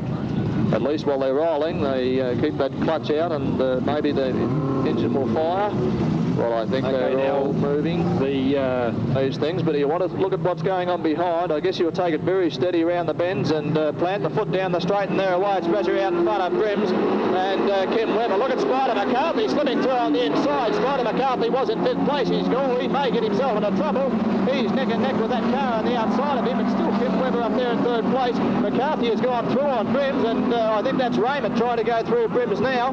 But out in front, we've got car 21, Brazier from Brims, then Webber from Waikerie, Spider McCarthy, Brims, Raymond. We won't worry too much about the others, but I think the New South Wales number 1 is right up there with them too, and Bob Walling. Brims goes back underneath Spider, but not quite enough down the main straight. Coming out of the Deakin Avenue corner, the first 3 placings not changing, and boy, these drivers aren't going to wait for the 40 laps to do anything. Brims coming back at Spider McCarthy again. Bob Walling, I see back there at about 7th or 8th. There's one car I haven't quite picked up there at this stage. Could be Gary Pagel in car number 5. We've got Bob Walling going past that car, and I think it is Pagel. He's a fellow who in the very first race tonight kept spinning out. Going past us, it's still Brazier, Brims, Webber. Spider and Brims is having a real tussle down the main straight away. Front Raymond going through underneath Spider McCarthy now. Spider McCarthy on the outside in about 5th placing. Just got the nose in front. Oh, Raymond got a little clip. He's dropped back. Nearly affected the car behind him, and that's Bob Walling from New South Wales. Let's run back through the field. There's Pagel. There's Tony Wilson and Paul Salou both moved up through the field. That yellow car there, Kevin Fitzsimmon, is also moving up a little bit. The car spreading out with him. Keep an eye on Salou going through. Salou's coming in underneath. Picking up another place. Trying to pick up Tony Wilson in front of him. Back to the first 3 cars, and this is going to get very messy after a little while. Spider's in 5th. Spider McCarthy in 5th place. There's a bit of a gap behind Greg Raymond. I think we've got Bob Walling right up there with them now. I'm sure that's Bob Walling. We've got one retirement. Who's the car that's out? Have we picked the car that's out? It's a green car. It's 56. Brazier, Brims, Webber, Brims, McCarthy, Walling, Raymond, Salou, Wilson, Pagel, Fitzsimmons. Graham West has retired. We've had another. Graham West has been out over here, I think, is it? That looks like Greg Raymond. Over the other side. I think that's Rod Brady in 66. That Brady. I think that's who it is in 48. Back with the leaders, and let's not lose them because we've got some very slow cars out there. I've had a little bit of trouble with this one, man, so I think we've... Brazier is the lead car. This car here, I was Dowling right at the rear of the field. Right, we've got Brazier, Brims, Webber, Brims, McCarthy, Walling, Raymond, and a big gap back to Tony Wilson, Fitzsimmon, Pagel, Peter Jacobson, Salou, Fisher. And we'll leave the others as they go past Len Ladner right back there towards the rear of the field. They're starting to pass those slower cars now as they come out of the Deakin Avenue corner. And that's Brazier still in front of Brims and Webber. And Brims is now in front of Peter McCarthy, a local driver, the best of the locals at the moment. McCarthy is up there at about 5th place, and he's got Bob Walling, the New South Wales number 1, right on his tail, and Greg Raymond from Queensland in the green car going up the far side. We've got to keep an eye on these leaders, Van, so we don't... I'm watching the leaders, Alan.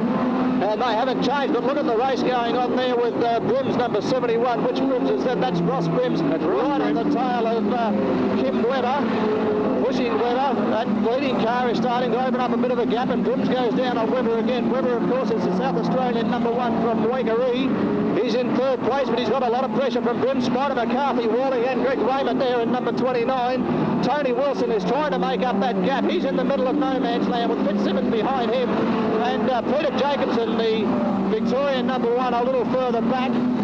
Dowling, an ex-Victorian number 1's having all sorts of trouble. He's being lapped by everybody. Now, I think he was a car that was having the problem down in front of us. We'll try and keep an eye on the whole field for you. Tony Wilson still has a big gap to make up on that leading bunch of cars as they're about to pass, I think, Jeremy Mildura. But it's Brazier still out in front. Ross Brims, Kim Webber, Ian Brims, Peter McCarthy, Bob Walling, Greg Raymond, Tony Wilson, Kevin Fitzsimmons, Peter Jacobson. Pagel, I think, is the next one. Paul Salou having trouble making up some distance on the others. Order we come back to Len Kennedy, the Australian number 1. 14 laps down. 14 laps down, and things running pretty smoothly at the moment. A couple of the slower cars being paced. Jeremy McClure's right at the rear of the field, and Brazier's in front. Brims, Webber, Brims, McCarthy, Walling, and there are the cars I think you're going to get your first 4 or 5 placings out of. And there is just nothing between it. It's just wall to wall. First slip, Vance, and I think we're going to see positional changes everywhere. Tony Wilson, he's got a long way to go, but he's got a lot of laps to do it, and he's not that far off the pace. He's going to try and pick this. They're closing a little bit on Brazier. And where's this slow car? Jeremy McClure on the outside. Brazier has still got that gap of about half a dozen car lengths. He's going to drop down the middle. Down onto the pole line. He's dropped down. I don't know that he should have done that. They've got to go around the outside. They'll knock him out of the race if he keeps that up. I think he'll upset the stewards if he stays down there. He's started to create quite a gap between Harry Brazier and Brims. He's moved up high now to allow Brims and perhaps Webber and the second of the Brims brothers to go through on the Deacon Avenue corner. Spider McCarthy hasn't changed his position. He's still back there at about fifth place with Bob Walling right on his tail at number 26, and then Greg Raymond. Tony Wilson goes out fairly wide coming around the Deacon Avenue corner, and Peter Jacobson I think blowing a little bit of smoke as he comes around the corner then as well. Going down the far straight we've still got Brazier from Queensland. He's been a champion before in this event. Positions haven't altered, Alan. They're still the same. All the same, and six cars are still in the same. And there's going to be changes. There's got to be changes the way they're racing. The first seven. And Tony Wilson not able to make up that gap yet, Vance. He's still a long way off the pace. Spider McCarthy comes down in them on the corners, climbs all over them as they're climbing all over his back. Righto, as they go past Dowling, the positions are still the same. Walling trying to go up on the inside of McCarthy. He's not got able to do it. McCarthy at the same time trying to go up through the inside of Brims. I think that's Ian Brims. Peter Jacobson has pulled out. Number 8, the Victorian number 1, is out of the race. That's not a good sign. Let's have a look as they come out of the Deacon Avenue corner, and those first three cars doing a couple of... Here we go, and that's Brims going out around Webber, not able to do it. And Spider McCarthy tries to get underneath. He might make up fourth. Brims on the outside. McCarthy in a little bit of trouble. He's got the nose still up there, level with the back wheel. McCarthy goes through on the inside as they go into the Deacon Avenue corner, and Spider McCarthy is now in fourth place. We've still got Harry Brazier out in front from Brims. Kim Webber, it is from Waikerie in South Australia in third place, and Spider McCarthy, I think I'm right, is now up into fourth place with the other Spider's definitely in fourth place. Yeah, and he's putting the... Well done. Spider McCarthy driving the race of his life. Let's hope for the locals that he can keep it up. Spider McCarthy now up into third place, and look at Brims come through underneath Webber. Well, Webber's getting knocked back out of contention at the moment. He's lost a couple of places. Webber's going off. Webber's moved out. Oh, and he hit Spider McCarthy. That was one of the Brims, and both those cars, three cars. That's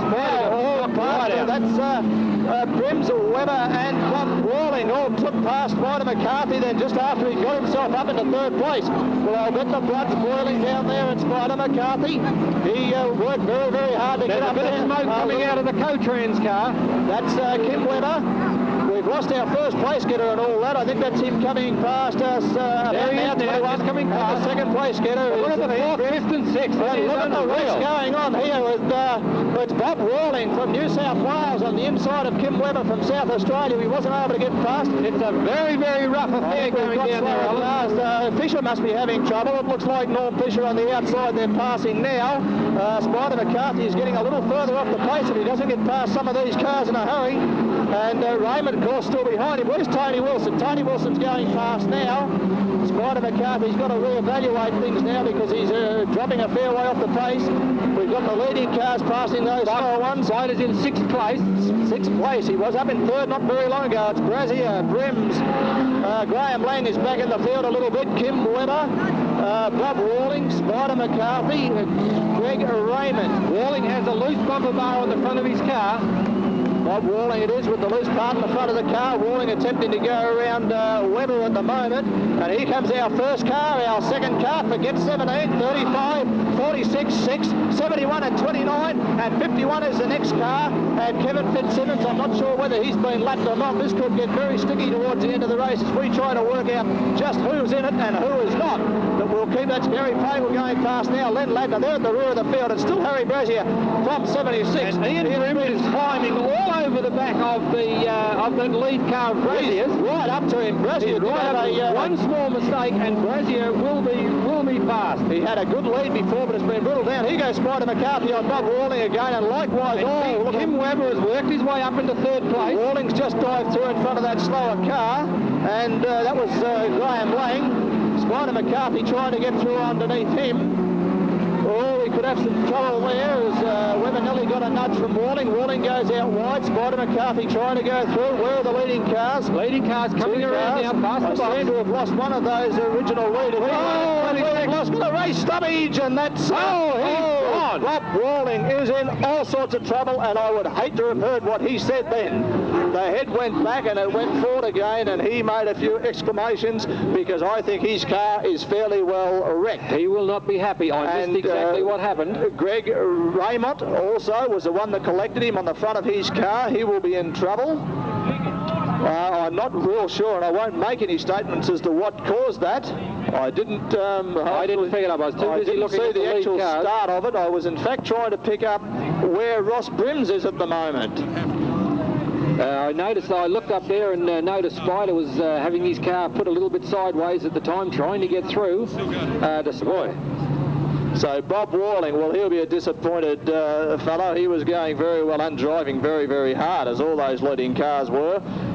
Brazier's car still looks in really top position. He's been right out in front for the whole race. He's been able to keep those cars away from him. He hasn't been involved in any of the skirmishes. Now, Kevin Fitzsimmon. I don't think he's up there with him. We've got Ian Brims. Brims, he was my pick originally, of course. Now, here comes Ross Brims. Now, he's got a bit of a crooked wheel too, hasn't he? It's got a bit of a lane. I sort of lost him. Kim Webber, I think, was still running third. And I'd say Spider would be in about fourth after that. Because Bob Walling was there. It'll be the last time they went past, so it happened up here, and Spider was possibly back in about fifth or sixth. Looks like Greg Raymond is still going. He was just behind Spider. Well, that was a bit of a tragedy for a couple of the cars, particularly Bob Walling. His car in a mess. Well, let's have a look. We've got 21 Brazier from Ian Brim. Can't hear us. It sounds like Spider's been put out of the race by the stewards. I missed that, Alan. Has Spider McCarthy been outed from the race by the stewards? No, I still miss it. The cars are going past me. I can't hear. It's having trouble. We've got Brazier, Ian Brims, I think, Kim Webber, Ross Brims. I think I've got them in the right order. No, we've got Graham Lang in the middle there. Well, he's not in one of the placings. Ross Brims and then Greg Raymond. So if we take out car number 17, you've got the first 5 placings with Brazier, Brims, Webber, Brims, Raymond, and then Tony Wilson. I don't know if I'd like to hazard a guess at the others. Tony Wilson has possibly done the best out of the others. He's come from 11th right up there. The Brims, Brazier, Webber, Raymond, Brims, and of course Brady is Kevin Fitzsimmon is up there. I think West is out of it. Well, we're away, and let's have a look at what's happened this time. Look at these cars. Tony Wilson diving out there to try and make up some ground, and Paul Salur a little way back. Well, it'll be a while before they start to lap the slower cars again. Only 10 laps left to go, and those leading cars not about to change position at this stage.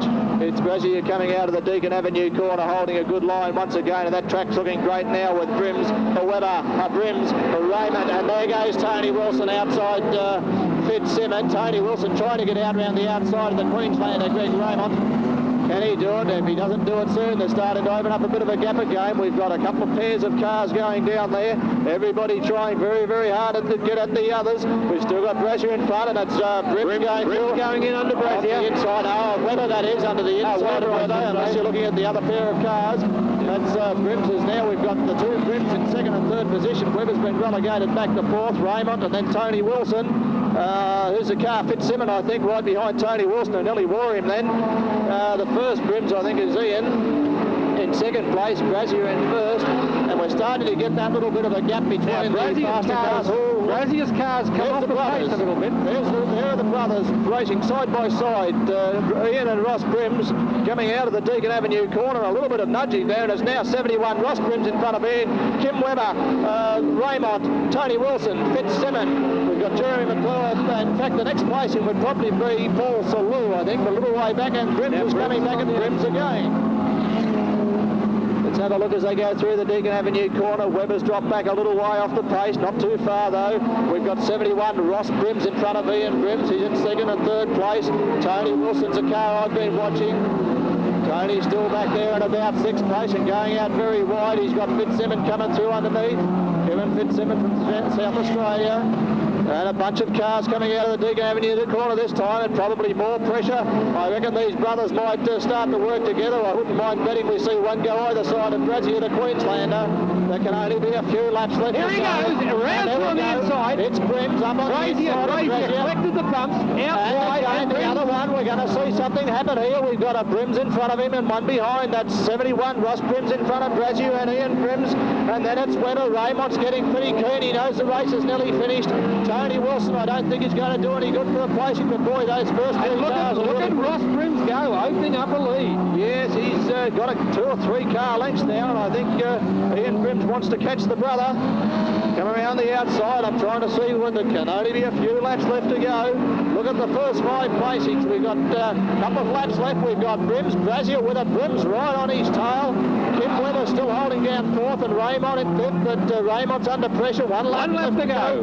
Raymond's under pressure by Kevin Fitzsimmon, and let's pick up the first cars as they come past.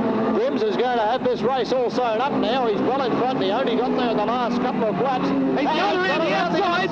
Has he got the momentum? Brims. Oh, he's gone. He's taken it. First and second.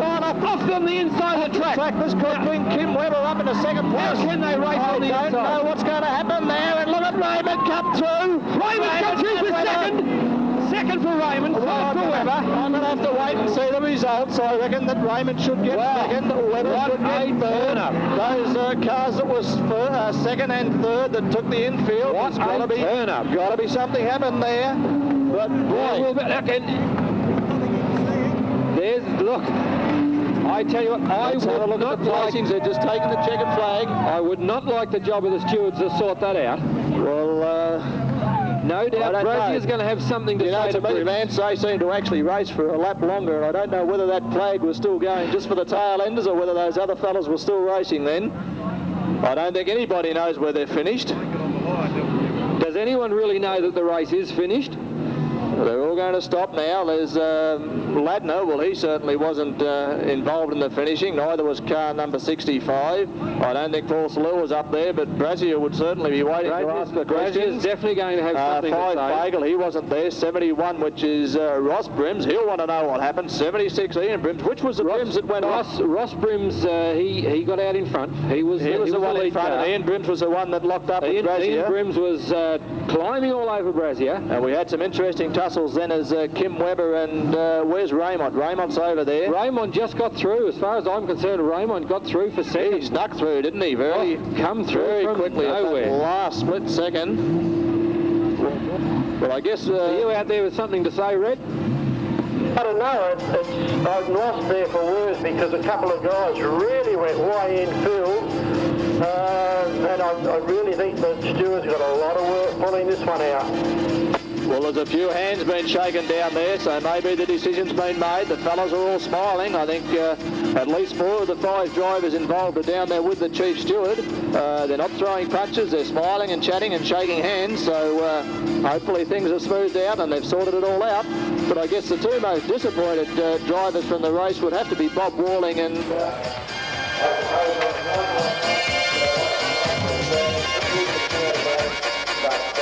No matter what happened, once it goes down in the record book, that's the official placing in years to come. Ross Wilson, who has taken the race out in fine style, he finished very cleanly, didn't he? He did. He was in trouble, so he was undisputed in the All right, and here the size of these magnificent trophies, Daniel. We like their fines and getting in presenting positive and their awards in, but well, I find it nothing else other than going to be an all something to talk about, something to think about. We will do this for everyone. We've got going well there until the second restart, and we have very rough in the front there in the middle stages, the early middle stages, but everything's got going there towards the end before the rest is going to be run going, and then the party moves home, presented by Ross Brims, and all congratulations must go to Ross for winning this one.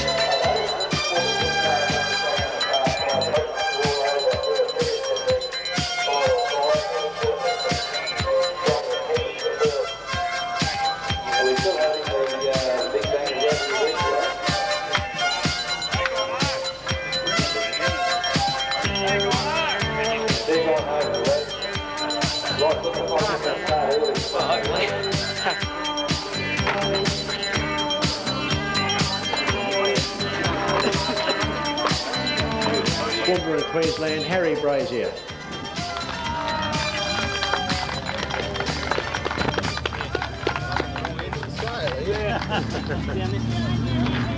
They should have had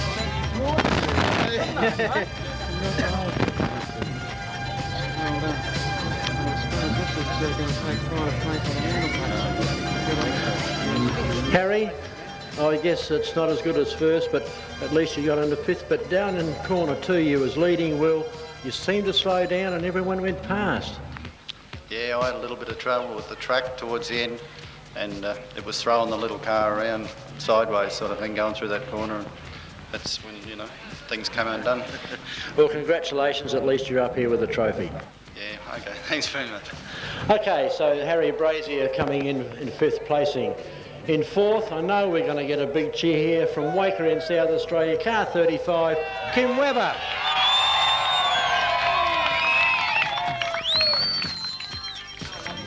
Your sash coming up from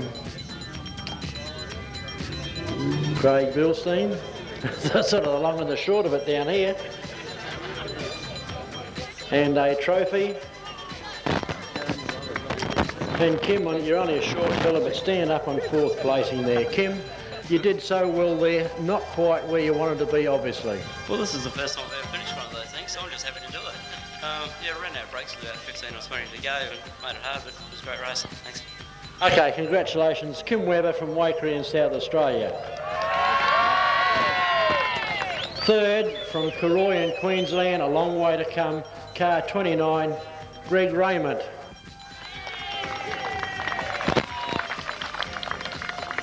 Greg, your sash from Ian.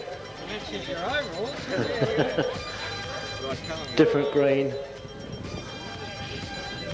And your trophy. Ian, if you'd like to stand on the podium in third placing, it's a little bit higher than it should be. Up there. Greg, a long way from Queensland, at least you must be happy with a third placing. Yeah, pretty good, yep. Where did you start from? Fourth. Yeah. Well, at least you were consistent, eh? Yeah, thanks, mate. Okay, congratulations, Greg. Greg Raymond from Queensland.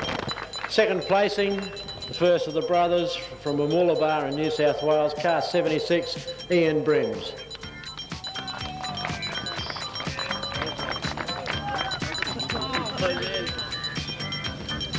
Your sash from Ian.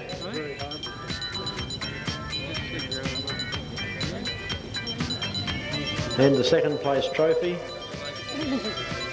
And Ian, if you'd like to stand up on the podium on number 2 there.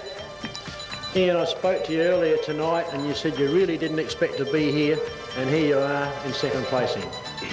Yeah, well, it made a difference. I got off on pole position, but I lost it in the first 50 yards anyway. But that's just the way it works out. Well, congratulations, you can go home very happy. Yeah, right, thank you very much. I'd just like to thank my pit crew to help us all the time too. Thank you. Good on you, Ian Brims. And now, ladies and gentlemen, please, a big welcome for car 71, the new Australian modified sedan champion from Mildura, Ross Brims. Ross, congratulations. Your sash from Craig Bilstein.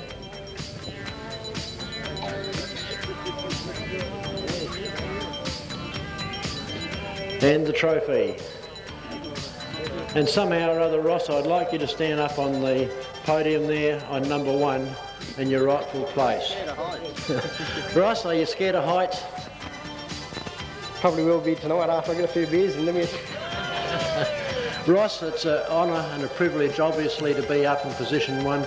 Did you really think you had a chance? When I left Wollongbar, I thought I'd probably had a fairly good chance, but when I got down here and seen the other competitors, I thought I was in trouble straight away. Then when the track broke up a bit, I knew I was in trouble because I got no power steering, but somehow it just all happened at the last. And you went past Brother Ross, is that a no-no?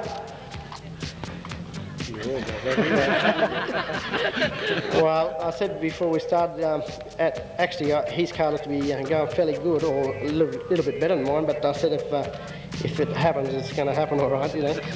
Well, one thing's for sure, Mrs. Brims is going to be happy with the two of you up here, 1 and 2. However, congratulations, Ross. You are now the new Australian champion.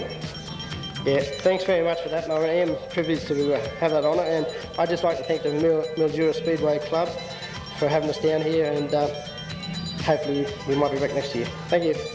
Okay, ladies and gentlemen, would you please congratulate the champions 1, 2, 3, 4 and 5 in the 1989 Australian Modified Sedan Championship.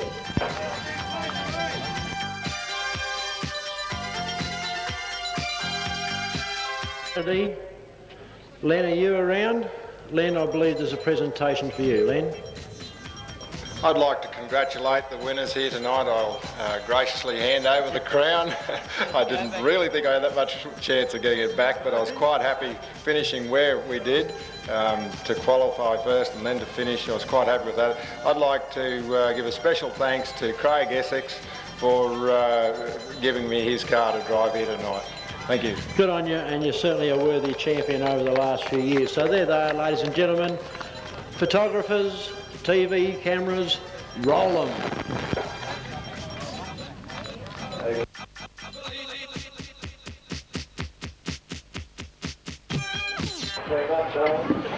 '89 champion, it's just been won. Ross Brims, congratulations. A great drive tonight. Track got a little rough, but you handled the conditions extremely well. Yes, it's got a bit rough towards about midway or through the track there, through the race, but I hung in there and hoped for the best, and it paid off, especially after the restart. You certainly was. You were back a little to start with, made your move fairly early in the race, and we really thought when it all settled down, second or third, but certainly the last 3 laps you really came good. And as you mentioned, no power steering. Obviously you're a man of iron. Well, definitely no power steering is a disadvantage on this track, or a rough track, but I just hung in there and hoped for the best, and it all come together. Once again, 1989 champion, you'll go down in the record books as that. Congratulations. Thank you very much. Greg Raymond, third in an Australian title, all the way from Karoi. A top performance tonight, a long way to get here. Congratulations. Yes, thanks very much. Great to get into third. I was very lucky at the end, I think.